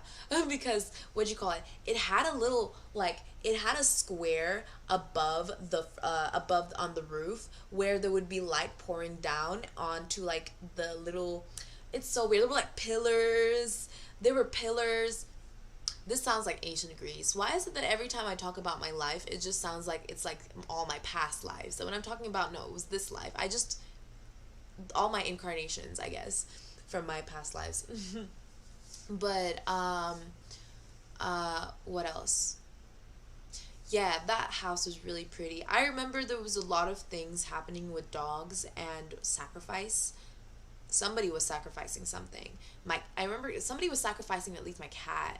I think my dad might have sacrificed my cat that one time, I think, because there was a lot of screaming and yelling. So that's what he did, huh? Someone sacrificed something. Not fucking cool, bro. I don't fucking like that. I don't even sacrifice my time. I try not to sacrifice my time. I don't sacrifice anything. Like, I try not to think of it as sacrifice anyways. Like, when you're doing, like, a killing, that's symbolism of sacrifice. That's why the word exists. So words exist because they mean something. You can't just change the meaning of words. You can change how you perceive words, but you can't change what those words really mean. I'm just gonna tell everyone this right now. So that was literally my history. I found out that there was a lot of sacrifice happening. Little did I know that America was planning on doing a little more, some with chicken and pizza. I'm looking at you, Hillary Clinton. Oh, you think I don't know? I know. I know. So after all that stuff, you know that that stuff is real. It is happening. It happens all the time in the rest of the world. It is actually normalized in a lot of places in Africa because of the fucked up ritualistic shit that used to happen back in the day. So, yeah, child marriage, child trafficking, fraud, human sacrifice, animal sacrifice, life sacrifices, all that sort of bullshit um, used to happen. Um, at least, yeah, that's what happened. So I went to Russia eventually, and then I was about 16 at the time when I looked my uncle in the eyes and knew that he was going to pass away because you can't lie to me. Yup. I also know when people are going to pass away. I can see it in their eyes, right through them. And my uncle looked me in the eye, and he was going through a divorce at the time, and nobody knew. And I was the one who knew because I saw the divorce papers. Yes, I'm looking at you, Masha. I did see the divorce papers before you took them away after his death, so that you could take alimony for the house and take away Darina's, my cousin's, rightful ownership of the apartment, including my grandfather's rightful ownership of the apartment. Really fucked up shit happening there, you know, karmic nonsense. But we leave it up to the divine for that one. So I looked my uncle in the eyes before he had an aneurysm that day, and a couple of weeks later, his ex-wife went crazy a little bit and wanted to kick me out of the house.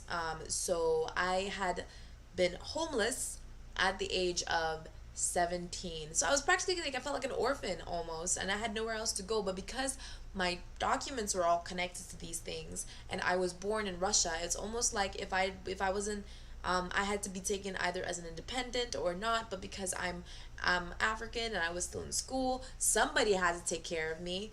So my mom sent me to my stalker pedophile's place. Yes, I knew that he was a pedophile because when I was 14, I saw right through him when he looked at me and I looked at him, and I was like, don't look at me like that. I don't know why he thinks that for some reason we're meant to be or something like that. I'm like, sir, you're a pedophile and I'm a child of God. Like, that's why you're attracted to me. Like, I don't know what you think and what you're creating in your head and what kind of scenarios that you have inside your head, you fucking Zionist. But no hate, but you're a pedophile. That's what I fucking, like, I knew that from the very fucking beginning. I told my mom not to send me to him. I begged my mom not to. I told him that he was gonna do something to me, and I wouldn't be able to protect myself. And so I went over. So I had to go over to his house. She sent me there, and I kind of felt trafficked. Not gonna lie, I kind of felt trafficked. I was being I think I was being molested. He stole a bunch of my underwear. I think he was sniffing it or something. It was really fucking weird. I think that's why I would fall into a lot of bad karma. It's because, well, not bad karma. I would just fall into bad situations where I would have to learn how to defend myself and fight for my life because he actually was raised, or well, he's from the area of Nigeria, Africa, Israel, Russia. So you guys can find him. What'd you call it? And he used to do black magic, as in voodoo, like voodoo hoodoo black magic from Africa, and that's like one of the strongest African like magic that you can do. So whoever's hexing me in America, like, be careful, because that hex is gonna come right back to you, because I don't know, like, you think you're hurting me, but you're just hurting yourself, and that black magic right there in Africa is gonna come right back to Africa when time comes, trust me. And that's exactly why Africa's the way it is because it keeps on rotating in that kind of cycle, is because people are not realizing that you can't just be sacrificing shit. You know what I mean? So he was doing a whole bunch of black magic. He was doing a whole bunch of bullshit. He was trying to do a whole bunch of, like, shit so that I could fall in love with him. But what he didn't realize is that I was emotionally unavailable anyways, so love was off the table, like, immediately. I did not know what love was. I was too young. The fuck? I was literally... You could, no matter how innocent a child is, they are still evil, okay? Like, no matter what, they're still demonic as fuck. Like, to be honest. Because kids don't have a sense of morality. Kids aren't even completely human beings yet. And you know they speak the language of gods when they're kids, like that shit is the language of gods. Like it looks silly to you, but that's why you need to fix yourself. But so yeah, if you don't know that kids and babies, like babies, communicate with each other spiritually, oh, you probably, like, if you've been abusing your kids or you haven't been taking care of your kids when they were younger and stuff like that, like, or you haven't been like, kids, babies are literally the almost like the gods of, like, you know, of our reality at this point. Like babies are the ultimate. And then but then you have to also understand that as babies, they're still gonna be, they don't have a sense of morality. They've just arrived to the human plane. They've just arrived to the 3D matrix plane, which is the higher plane of hell. It's like the higher. And then once you grow up and you become an adult, and what I mean by adult, I mean like ascension adult. So once you're in the point of Jesus Christ and you're about to ascend, you can't be stopped. The fact that they killed him was the was the was the beginning of mental manipulation of understanding, the mental manipulation of using sacrifice as a way to justify um, struggle. Yeah, so that's why the passion of Christ was written the way it was. Passion only relates to Christ because there's a passion fruit, right? Exactly. Most words come from fruits, vegetables, plants, entities, druids, what do you call it? Sigils, symbols, sounds, voices. But when you have things that are related to other people, like passion of Christ, then you're creating a scenario where you're worshiping a person, a human being, and that creates a false reality.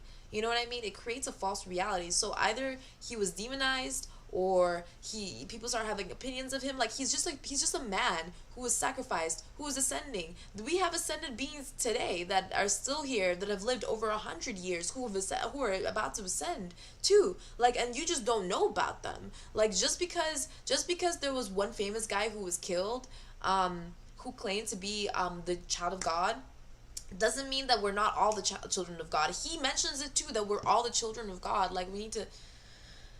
Anyway, let me not rant. There's no point in ranting, anyways. So.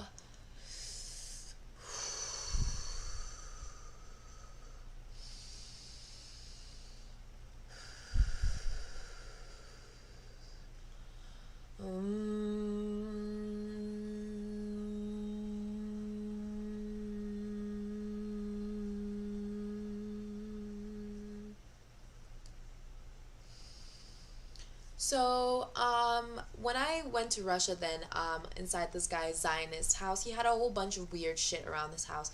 And I remember that he thought that I wouldn't notice. I was in college, buddy. I noticed. And that's exactly why I decided to choose my own safety. And so he drugged me. He started drugging me, but I was more naive than I thought, and he did a lot of things to me without me realizing it, and I had tried a lot of illegal substances for the first time. Россия, если ты это видишь, I know his address. So, what's his face? He had drugged me, he had laced me with a bunch of illegal substances, and I have pictures as well. And he tried to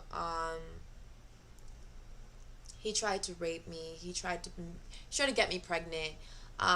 He knew that he was doing something wrong, though. I knew that deep inside his heart somewhere he was good, but that was because I was seeing see, that's the side that you need to see. When you only go as deep, like if you see the memes, you only go as deep you only know other people as deep as you know yourself. And I already knew that innocent part of me, and I didn't hold on to it. I just kind of knew it would always be there because I have God on my side. I have the universe on my side. I have my ancestors with me at all times. Like, I am protected. I am divinely protected. And it's because I love myself and I love my higher powers. I've always, like, I've not died. Like, I'm not dead yet. And you know, when or if I die, I'll be the happiest bitch alive. Like, literally, I have it like a no context thing on my Instagram going like the happiest moment in my life would be when I die. And it literally is because like I'm not afraid of death. Like, I'm not afraid of that shit. Like, are you kidding me? Ooh, buddy, are you kidding me? Because once you die, you go to a different plane. But if you kill yourself, you go to hell. Like, just straight up. Like, that's kind of like the thing that, you know, like the Quran teaches you right away. Like, if you try to kill, if not to try, but if you kill yourself, if you kill yourself, you go to hell. And that's why you have to recognize what you're doing to yourself and why self-care is so important. But maybe after all, that's just an old system. You know what I mean? This is why I said reality and disillusionment. Yeah. Because I mean, I was forced to be Muslim. I would rather choose what I wanted to do. And honestly, seeing how Islam kind of was distorted over time kind of really hurt me. Um, that's not the way Islam should be. Women are a priority inside the Quran. If you've ever actually read the Quran in Arabic, then you would know that women are a priority, which is why we do things like cover our hair and stuff like that. Is not just for decoration or stuff like that. It is so that you can, like, it's so you can protect your sacral chakras, so that you can protect your chakras, so you can be able to create protection for yourself. Um, but instead of wearing a black hijab, it's better to wear a white hijab. Don't set yourself up for failure, please. Don't wear black all the time. Please wear white. Understand that we live within a universe of frequency. There are things such as colors, sounds, numbers, and these things are very important. If you're gonna be like, I now all the time sleep in the bed of white. I lay down on purple and I cover myself with white. It helps me. I also put on red lights to heal my root chakras so I can feel more grounded, because my root chakras is very unstable due to all the trauma that I had growing up. So, what else? And my sacral chakras fucked up due to like just also growing up. And I'm kind of healing it using like my job, which is I'm a cam girl. That's why my camera quality is so good. But I do sexual things, but I try to heal people sexually. I am a mistress of love. I am a mistress of love. DeLorean Sunset, if you want to look me up. To all the websites that are stealing my content illegally, that's on some karma too. Like, karma, bless up, bless up. I have a feeling that AI was created for karma as well, so bless up on that one. Not even worried about it. Not even worried about it. Don't even care. Love it. Love it. So, eventually this guy went crazy. He did a bunch of coke every day. He did like 6 lines in the morning and then 6 lines at night, and then he would smoke weed and like hella weed midday. And I don't like people who do coke all the time. I'm gonna tell you this straight away. I do not like it. I find it very irresponsible of you to be able to do that all the time. It's not even like meth. Meth is more like you do it once, you get addicted. You know what I mean? But like coke is like, you got a choice here. I think it's like you have to do it like 4 or 5 times before you really get into it. Like, why would you even subject yourself to that? It's clearly not meant for you. Like, it's not meant. You're not meant to be doing that. You're not meant to be doing that to your body. Stop it. Stop it. Immediately stop it. It's not fun. It's not good. It's not good for your soul. It's not good for your body. It's not good for your chakras. It's not good for anything. It's meant to destroy you. That's why it's there. Look at Russia. Like, the whole epidemic of drugs in Russia is only coke. That's the biggest problem in Russia is coke. And as soon as all the coke is wiped out in Russia, everybody's gonna wake up. Literally. Because the people who have the money in Russia all do coke most of the time. And that's just like a thing that everybody knows in Russia. So yeah. What else?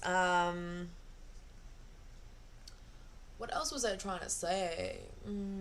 Oh yeah, so he went crazy because I literally was seeing right through him and right through his empire bullshit. I didn't like the fact that he was doing this. I didn't like that he was obstructing my space all the time. I wanted my own space so that I could be able to sleep, to be able to eat, to be able to be fine. He was kind of trying to make me a housewife, trying to use me. He was like, "Oh, well, if you're gonna stay in my house, you have to cook." I was like, I was gonna cook anyways, but now I really don't want to, which is really the reason why, like, I do good things, is because I enjoy doing good things. I enjoy doing, like, I just do enjoy doing good things. I enjoy giving back, like, all the time. Like, I have no issue with it. If someone wants something, they can have it. No problem with it.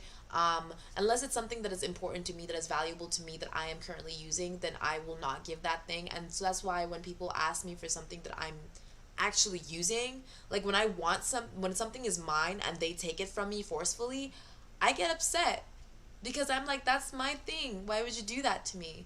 And then if they become mean to me, then I just like, fuck you, and I walk away. I'm like, whatever you took, you keep it. I already asked the divine that whatever doesn't serve me should be taken away from me. And maybe my innocence didn't serve me back then, but then I got it back, so bless. um what you call it, it's me regaining my power. As I'm regaining my power, I am also regaining my innocence. This is an awfully long live stream, isn't it? Yeah, it's almost almost 2 hours. Damn, almost 2 hours.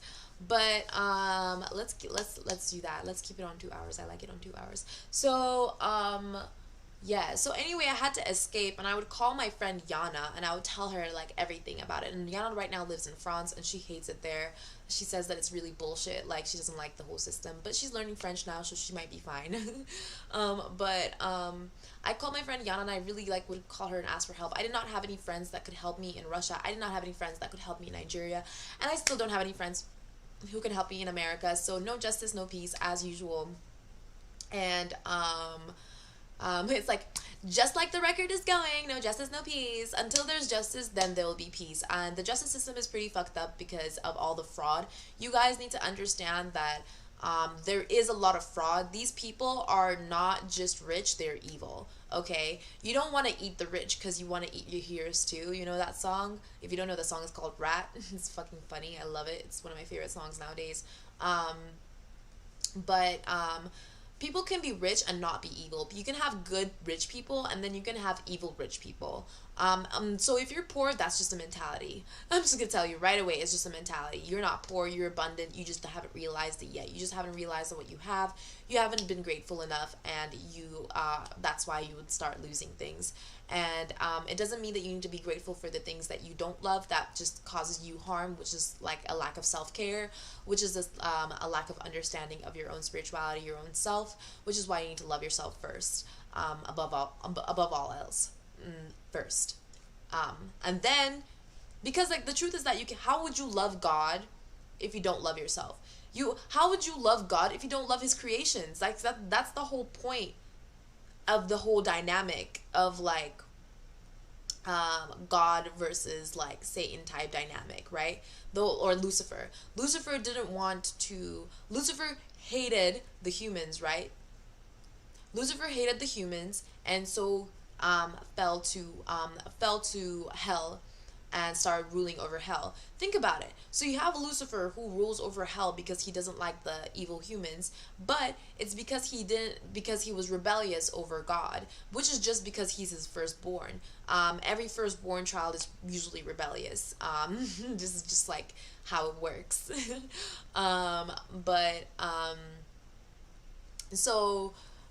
For example, when I was younger, if I am my own God, for example, if I am my younger self's God, I am the higher being that my younger self is praying to, right? And is making me stronger.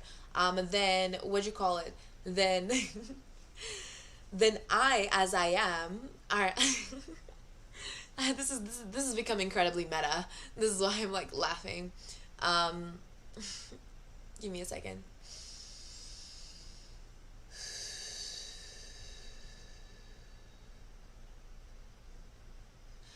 If my younger self is the firstborn of myself, which if I am the god of my younger self, then what'd you call it? Then my younger self would be rebellious of my higher self, which just like makes a lot of sense to me. I would be rebellious to myself, not gonna lie. I'm a bit of a trickster to myself. I used to struggle with a lot of self-deception, but I've learned my ways. I've learned how to be able to treat myself better and still have fun and be playful within my own identity, you know? And or whatever identities that I choose to have at the current moments.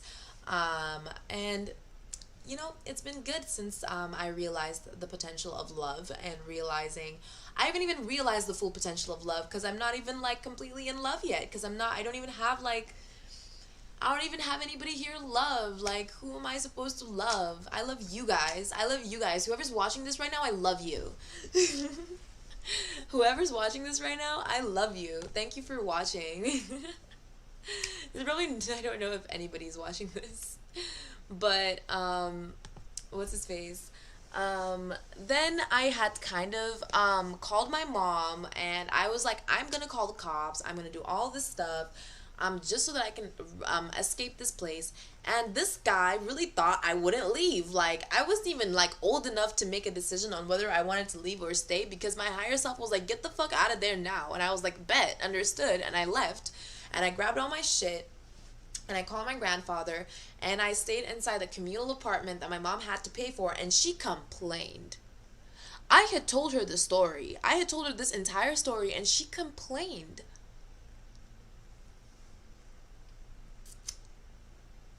Narcissistic abuse at its finest. I had not felt heard, seen, like, or anything. The only thing I felt was touched. Incredibly. Incredibly touched. All the time. Every day. It was fucking irritating. And that's when that's why I had those emotional barriers, by the way, so that those touching, so that they wouldn't be able to gain that energy from me, but obviously they would entrap into my aura, and which is why my aura is so large, and like it's hard to control. Like, I don't really have any control over it. I'm just kind of like a human being kind of being here, you know what I mean? Like, it's not like I can do anything about my surrounding areas. It's not like I can buy crystals or protect myself. I can try and I can teach people how to do talismans and stuff like that. I can teach people how to do hella talismans so that I can put it on the walls and make sure that I'm like having no entities like they do in Japan or China. Because I also have a lot of Mongolian blood in me. I have Tartarian blood in me. I have Lemurian blood in me. I have Arcturian blood in me. I have most of it, just all of it. I have Basque cats, dogs, dog star, Sirius black, like everything. I have all of it. Like I am mixed. Like I am an interdimensional like human being. Like I am everywhere. So then I had about 6 months left of college. Yes, I was still studying at this point. So in between all this abuse and all this trauma that I was going through, I was still going through school. I was still trying my best to get my education so that I could be able to get my business degree, so that I would be able to be free of this bullshit. But then my mom called me and was like, I'm married now and you need to come to America or else you will not get your green card. And I was like, what the fuck? Fuck that green card. I'm trying to finish school. I have 6 months left. And she was like, well, if you don't get your green card now, then you will, this is the exact words. And she repeated this to me multiple times. And she said, if you don't get your green card now, then you will never be able to enter America ever again because the process would be able to like exclude you from the system because of a false claim or something. I don't know. So I was just like, that's kind of like that's bullshit. Like, why does that exist? Like, I have to come to America to be able to do my documentation process in America, or else if I don't get my if I don't know, it's such bullshit. I had 6 months before my bachelor's degree. Okay, like 6 to 8 months, but 6 months before the exams, and then it was 8 months fully left before graduation. So what'd you call it? I was in my, I think second or was it my second term? Yeah, it was almost like my second term going into my third term, but because the terms were so short, it only took like 2.5 years to it only takes like 2.5 years, if not 3 years, to complete it for a bachelor's degree in business and economics, accounting, management, and all of that shit. So I even knew how to make documents and knew how to make documents online for different companies and be able to create businesses and be able to create proper business practices. So my resume is very long and very like very good. I have a very long resume. But all the proof is just kind of fizzled all the time because all my documents are constantly being tossed around everywhere by my mother and my father and all this bullshit. I mean, the only one who knows the truth now is the FBI. So, hi FBI man, I hope you're watching. I'm actually pretty glad, you know what I mean? Like I hope they're for me. I mean, like I trust the universe and whatever it throws at me. So, what'd you call it? What else happened? So eventually I came into America and I came into this big house. It was a big house. And I was like, another big house. Interesting, reminds me of my childhood. And this guy named Brad, he didn't seem like a good guy from the get go. And immediately I knew he wasn't because he was my mom's man. And that immediately teaches me all I need to know about the men in my mom's life because they're usually assholes. And so I didn't trust him immediately just from seeing his face, just from talking to him, just from feeling his vibe, and I was just like, it seems fake. And what'd you call it? The thing was that I was like, yeah, my mom would fall in love with him, but then I realized that maybe that was the lie. Maybe that she was doing this on purpose, or maybe I don't know. The whole situation was just such bullshit because it seems like my mom just went through trauma and now she was creating traumatic situations for all of us, and we were either both naive in the situation or I was the only one who didn't know. And it seems like I was the only one who didn't know because everybody else fucking knew. And then oh, I didn't even speak on my father in the situation in Nigeria. So my sister went missing. If you're new here, I just mentioned a little recap. My half sister went missing, who I'm not even sure is my half sister anymore because I'm not sure that my dad or my mom or my dad or my mom anymore. Because my dad ended up being under investigation because what you call it, his second wife was found dead in the woods, and it was apparent like it was suicide, but it wasn't suicide because my dad had called my mom, and that's how the situation I heard was. And like it's a very a lot of he said. Do you guys hear that? It's not just me. A lot of he said she said scenarios going around here, and I didn't enjoy any of that. I just wanted to find out the truth. So I asked my mom the truth, and on her side, she said that well um that he most likely had caused the crime just from our experience with him. But I know that my dad is a psychodepressive person, and he's not the type of person to panic. Like, he's not the type of person to panic in a situation. So I didn't understand how he would have possibly done that. Although someone committing suicide next to him, like around him, sounds plausible. But him killing someone also sounds plausible. So I don't know about that situation anymore. I did try to talk to him about it, but he just said, yeah, she killed herself. It's really tragic. He's really grieving right now. And I just didn't want to talk further on it because I just didn't know, like what kind of, like, I didn't know if I was going to be manipulated or if I was going to be like, I didn't want to put myself in that scenario. So I just asked where Sophia was, and then he didn't respond. And that ever since then, I have been kind of in shock and grieving because I've been kind of feeling like, you know, like nobody's been there for me. And also I have like no money, and I never really got a foundation. I also was kicked out of the house when I was 18 when I came to America. So this is when I came here. So when I came here, I started working almost immediately. And Brad wasn't around. That guy wasn't around. The guy who my mom married, he wasn't really around. I came here to visit before, but he wasn't really around when I came here, which was really weird because I thought that the whole point of me having this green card situation was so that, what'd you call it, was so that I could be able to actually engage this familiar lifestyle and have this new happy life with my new happy step family and whatnot, which didn't work out. My step family though was very sweet, very sweet. Not very helpful, but very sweet, for sure. Never really helped out with anything though. Typical America. But what happened was that when I got a job, I started working my ass off, got all the equipment I needed to make more money on my art, was following my passion, was making that bank. And then my mom tried to make me go back to school in America as if I had not just gone out of school like a month ago after she had forced me, literally a month before she had forced me to leave the school. Like, not before, but after she had forced me to leave school to get a new job in America, I literally had to go back to school, and I was like, fuck that. That was when my decision was finally starting to get made. I was like, fuck that. I'm not gonna go to school. I think I'm gonna go to the Air Force instead because I would prefer to serve. That was my whole life. I was like, I wanna serve, I wanna serve, I wanna serve, I wanna serve. Like, that was the constant thing. Like, my whole path in life is serving. Like, I love serving. Like, to God, obviously, not to like anything else, which is why the military was a little weird for me. I like the military because it helps me with discipline.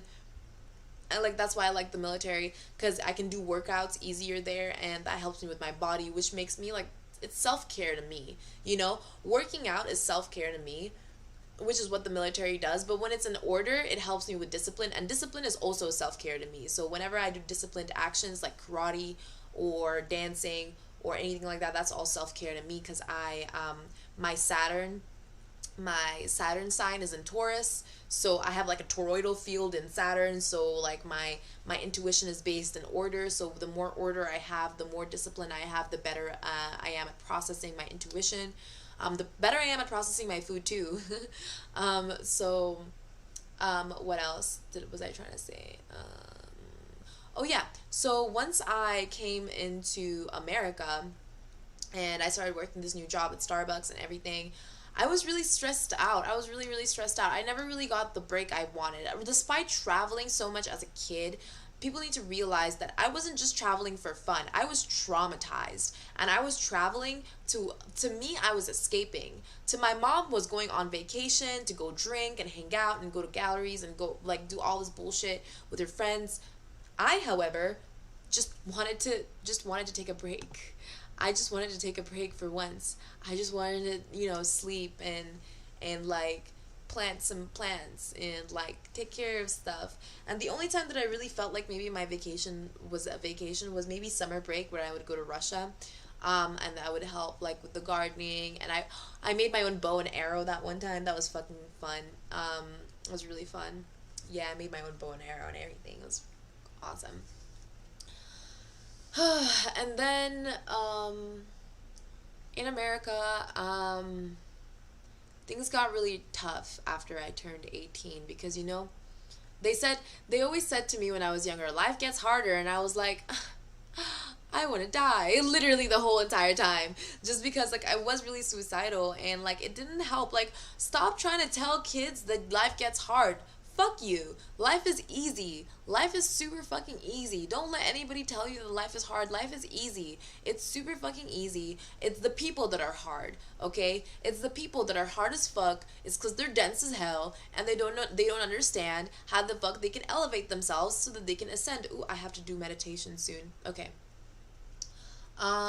So, I start working at Starbucks to try and make money so I can pay for rent. My mom increases the rent price on me to $800. So I'm making $1,600, right? And that's based off of tips and work. Like, I'm making $1,600 and my mom's trying to make me pay $800, and that's half my money. And if you don't know how America works, but food is super expensive, and if I'm only getting $800 per month on myself for food, that's not going to be enough for me if I'm going to be ordering takeout, because I couldn't leave my room. So I don't know if you guys remember when I said I'm a hermit.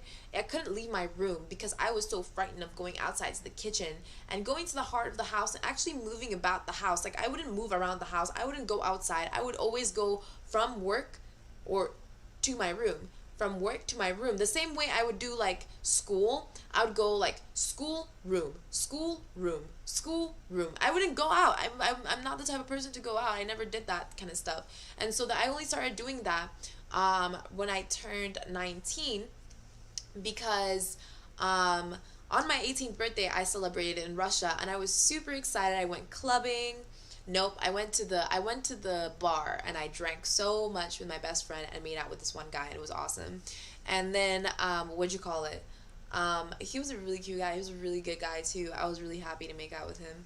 Like, I appreciate that moment a lot. Like, he's a cool guy. He's a great photographer too. So what'd you call it? I went over to New York. Yeah, I ran away. I ran away from home finally because she kept on trying to like make me pay for more. She was trying to overwork me. She was trying to overwork me so that I could take care of the bills for her. And I told her, I warned her, because after all the abuse that I did and the lack of protection that she gave me and the lack of foundation that she created for my life and destroyed my entire future with school, even though regardless if it's her fault or not, like regardless if it's divine intervention or not, like her attitude and the way that she had narcissistically done all of this and like literally created this mental turmoil within me where I did not feel the love. I did not feel the love. Where was the love?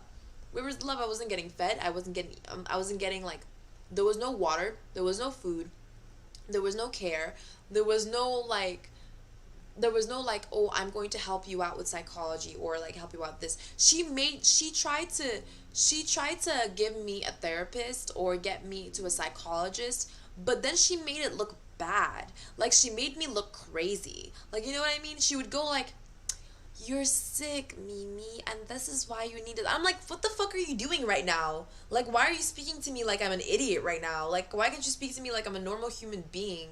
Like, you're speaking to me like I'm the one that's like sick, and like, what's wrong with you? It really freaked me out. I was like, hold up. Like, why are you speaking to me like that? And she would speak to me like, maybe you should go see a therapist. And I'm just like, why are you speaking to me like you're not the one that's been abusing me my whole life? Like, literally, it's really wild, like the way that whole situation was happening. So I mean, I still did see my therapist, and you know what happened? She went to see my therapist first, and that's how I knew she was gonna tell my therapist some shit. And that's why I knew that my therapist probably knew that she was manipulative. Like, immediately, even the cops knew that she was probably manipulative. Like, immediately I could tell, because like I was sitting there going through it. I was really going through it. Like, every time this shit happens to me, I go through it. I become like, I go to the past and then I go to the now time scenario. Like, just because I'm speaking now, articulating how I felt before, is because it's not like I'm rehashing how I'm feeling. It's because I'm processing all these things, and I've already processed these things before, so I am now identifying how these things feel to me. So back then, I would really be in panic mode. I wouldn't know what to do, where to go, how to feel. I would cry, I would sob, before I would try and kill myself. But now I'm trying to understand a little more. I would ask for guidance. Now, oh, sorry if this is too loud. But now I would try to ask for guidance. That's mostly what I would do. I would ask guidance for my higher powers and all that stuff. And some girl on YouTube was trying to be like, oh yeah, your ancestors are tired because you're not taking care of them enough. And I'm like, honey, calm down. like no, we're not gonna do that today and try and create a scenario where my ancestors or anything like that are feeling any sort of way. Like, no, that's on you. First of all, that does not resonate. Like, my ancestors are strong beings. They have done this a gazillion times, okay? Like, they have been over this. They have seen this happen a billion times before. To them, this is a show. To them, this is like popcorn. Okay, to them, they've already seen all this happen. They're just here to guide. You have the empathetic ones, you have the ones that don't give a fuck, you have the ones that, there's so many different guides and beings that are helping you in this journey to be able to make sure that you identify yourself as your own being. You don't even realize that you will be part of them one day. You will be a part of them one day. You will be looking down on your own people, be watching the show too one day. That's what you'll be doing. This is just practice. You know what I mean? And so, yeah. What else? Oh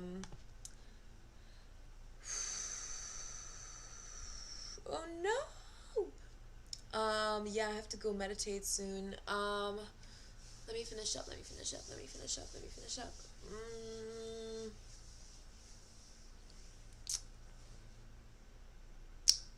What else? Oh yeah. So I went to New York, and this was my first time really leaving the house. I was so ecstatic Nobody knew who I was where I was.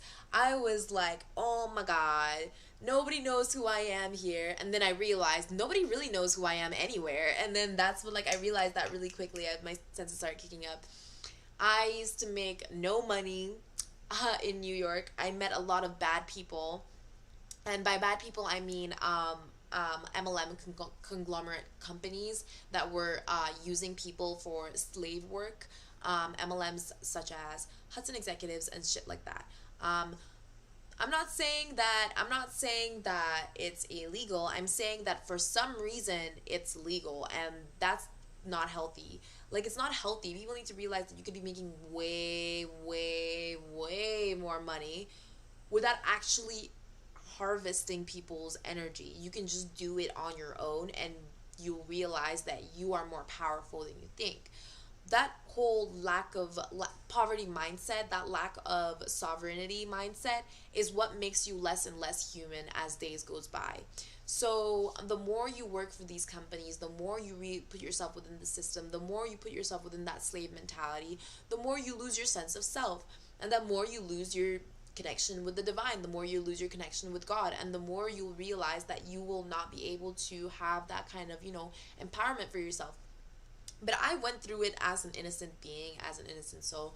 I didn't really have anything taken from me because, like, at that point, as soon as I did that interview, as soon as I went through that company, I already knew that this was gonna be some bullshit. So I was like, I just need the money.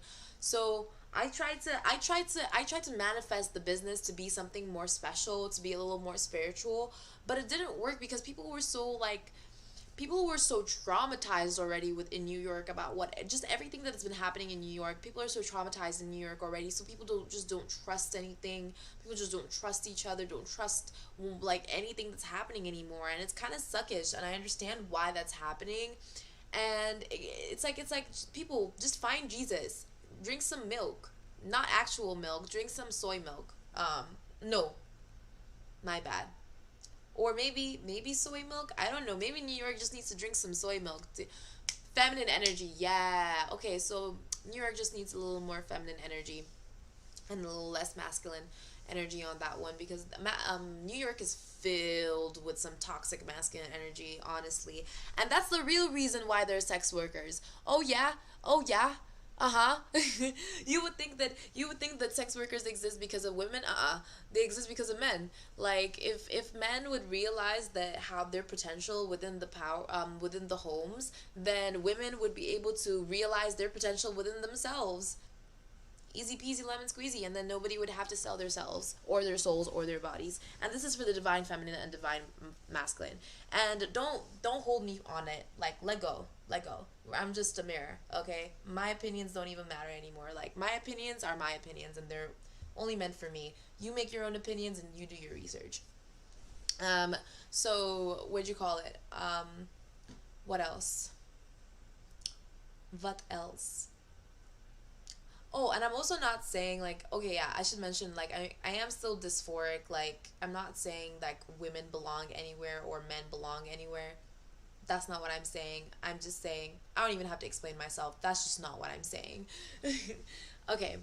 And then so I met another person who was traumatized, and she's so, I mean, not she. They're so beautiful, and they're so amazing and so out of this world, and it was just so, like, disappointing to me. It was the first time I was really feeling that motherly disappointment of, like, wow, like, this didn't turn out at all how I wanted it to.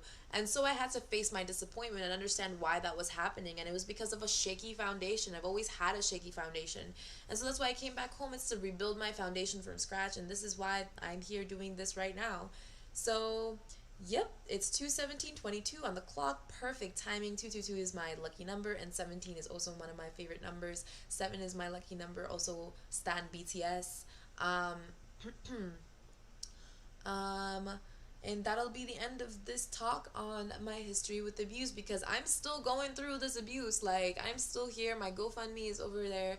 Like, I would really appreciate if some funds for this video and everything. If you want to donate, please donate. I have a Patreon open so that I can do some art on there. I'm going to be posting all those things later.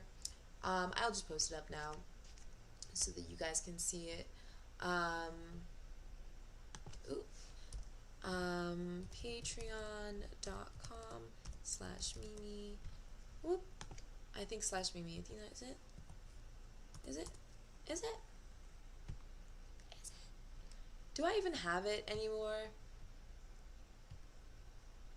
I mean, I know I do have it, but is it launched? I wonder.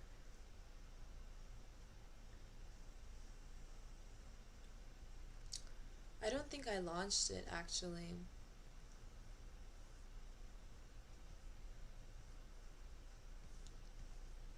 Ugh, I don't know. How do I link it? What the fuck? Why won't it let me link it? I hate the way that the Patreon is made.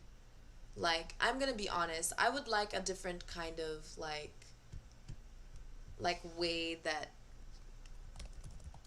it's made. I don't know how to explain it, but there you go. It's gonna be up there, and thank you guys so much for watching, whoever watched, and I hope you guys enjoyed this video. You can watch the rest of my videos and the rest of my stuff. I'm gonna have more uploads later. I'm not sure when, how, or any of that, because I still am in this current situation where it's really hard for me to define timing, because I leave it to divine timing. Okay, I'm done. Bye.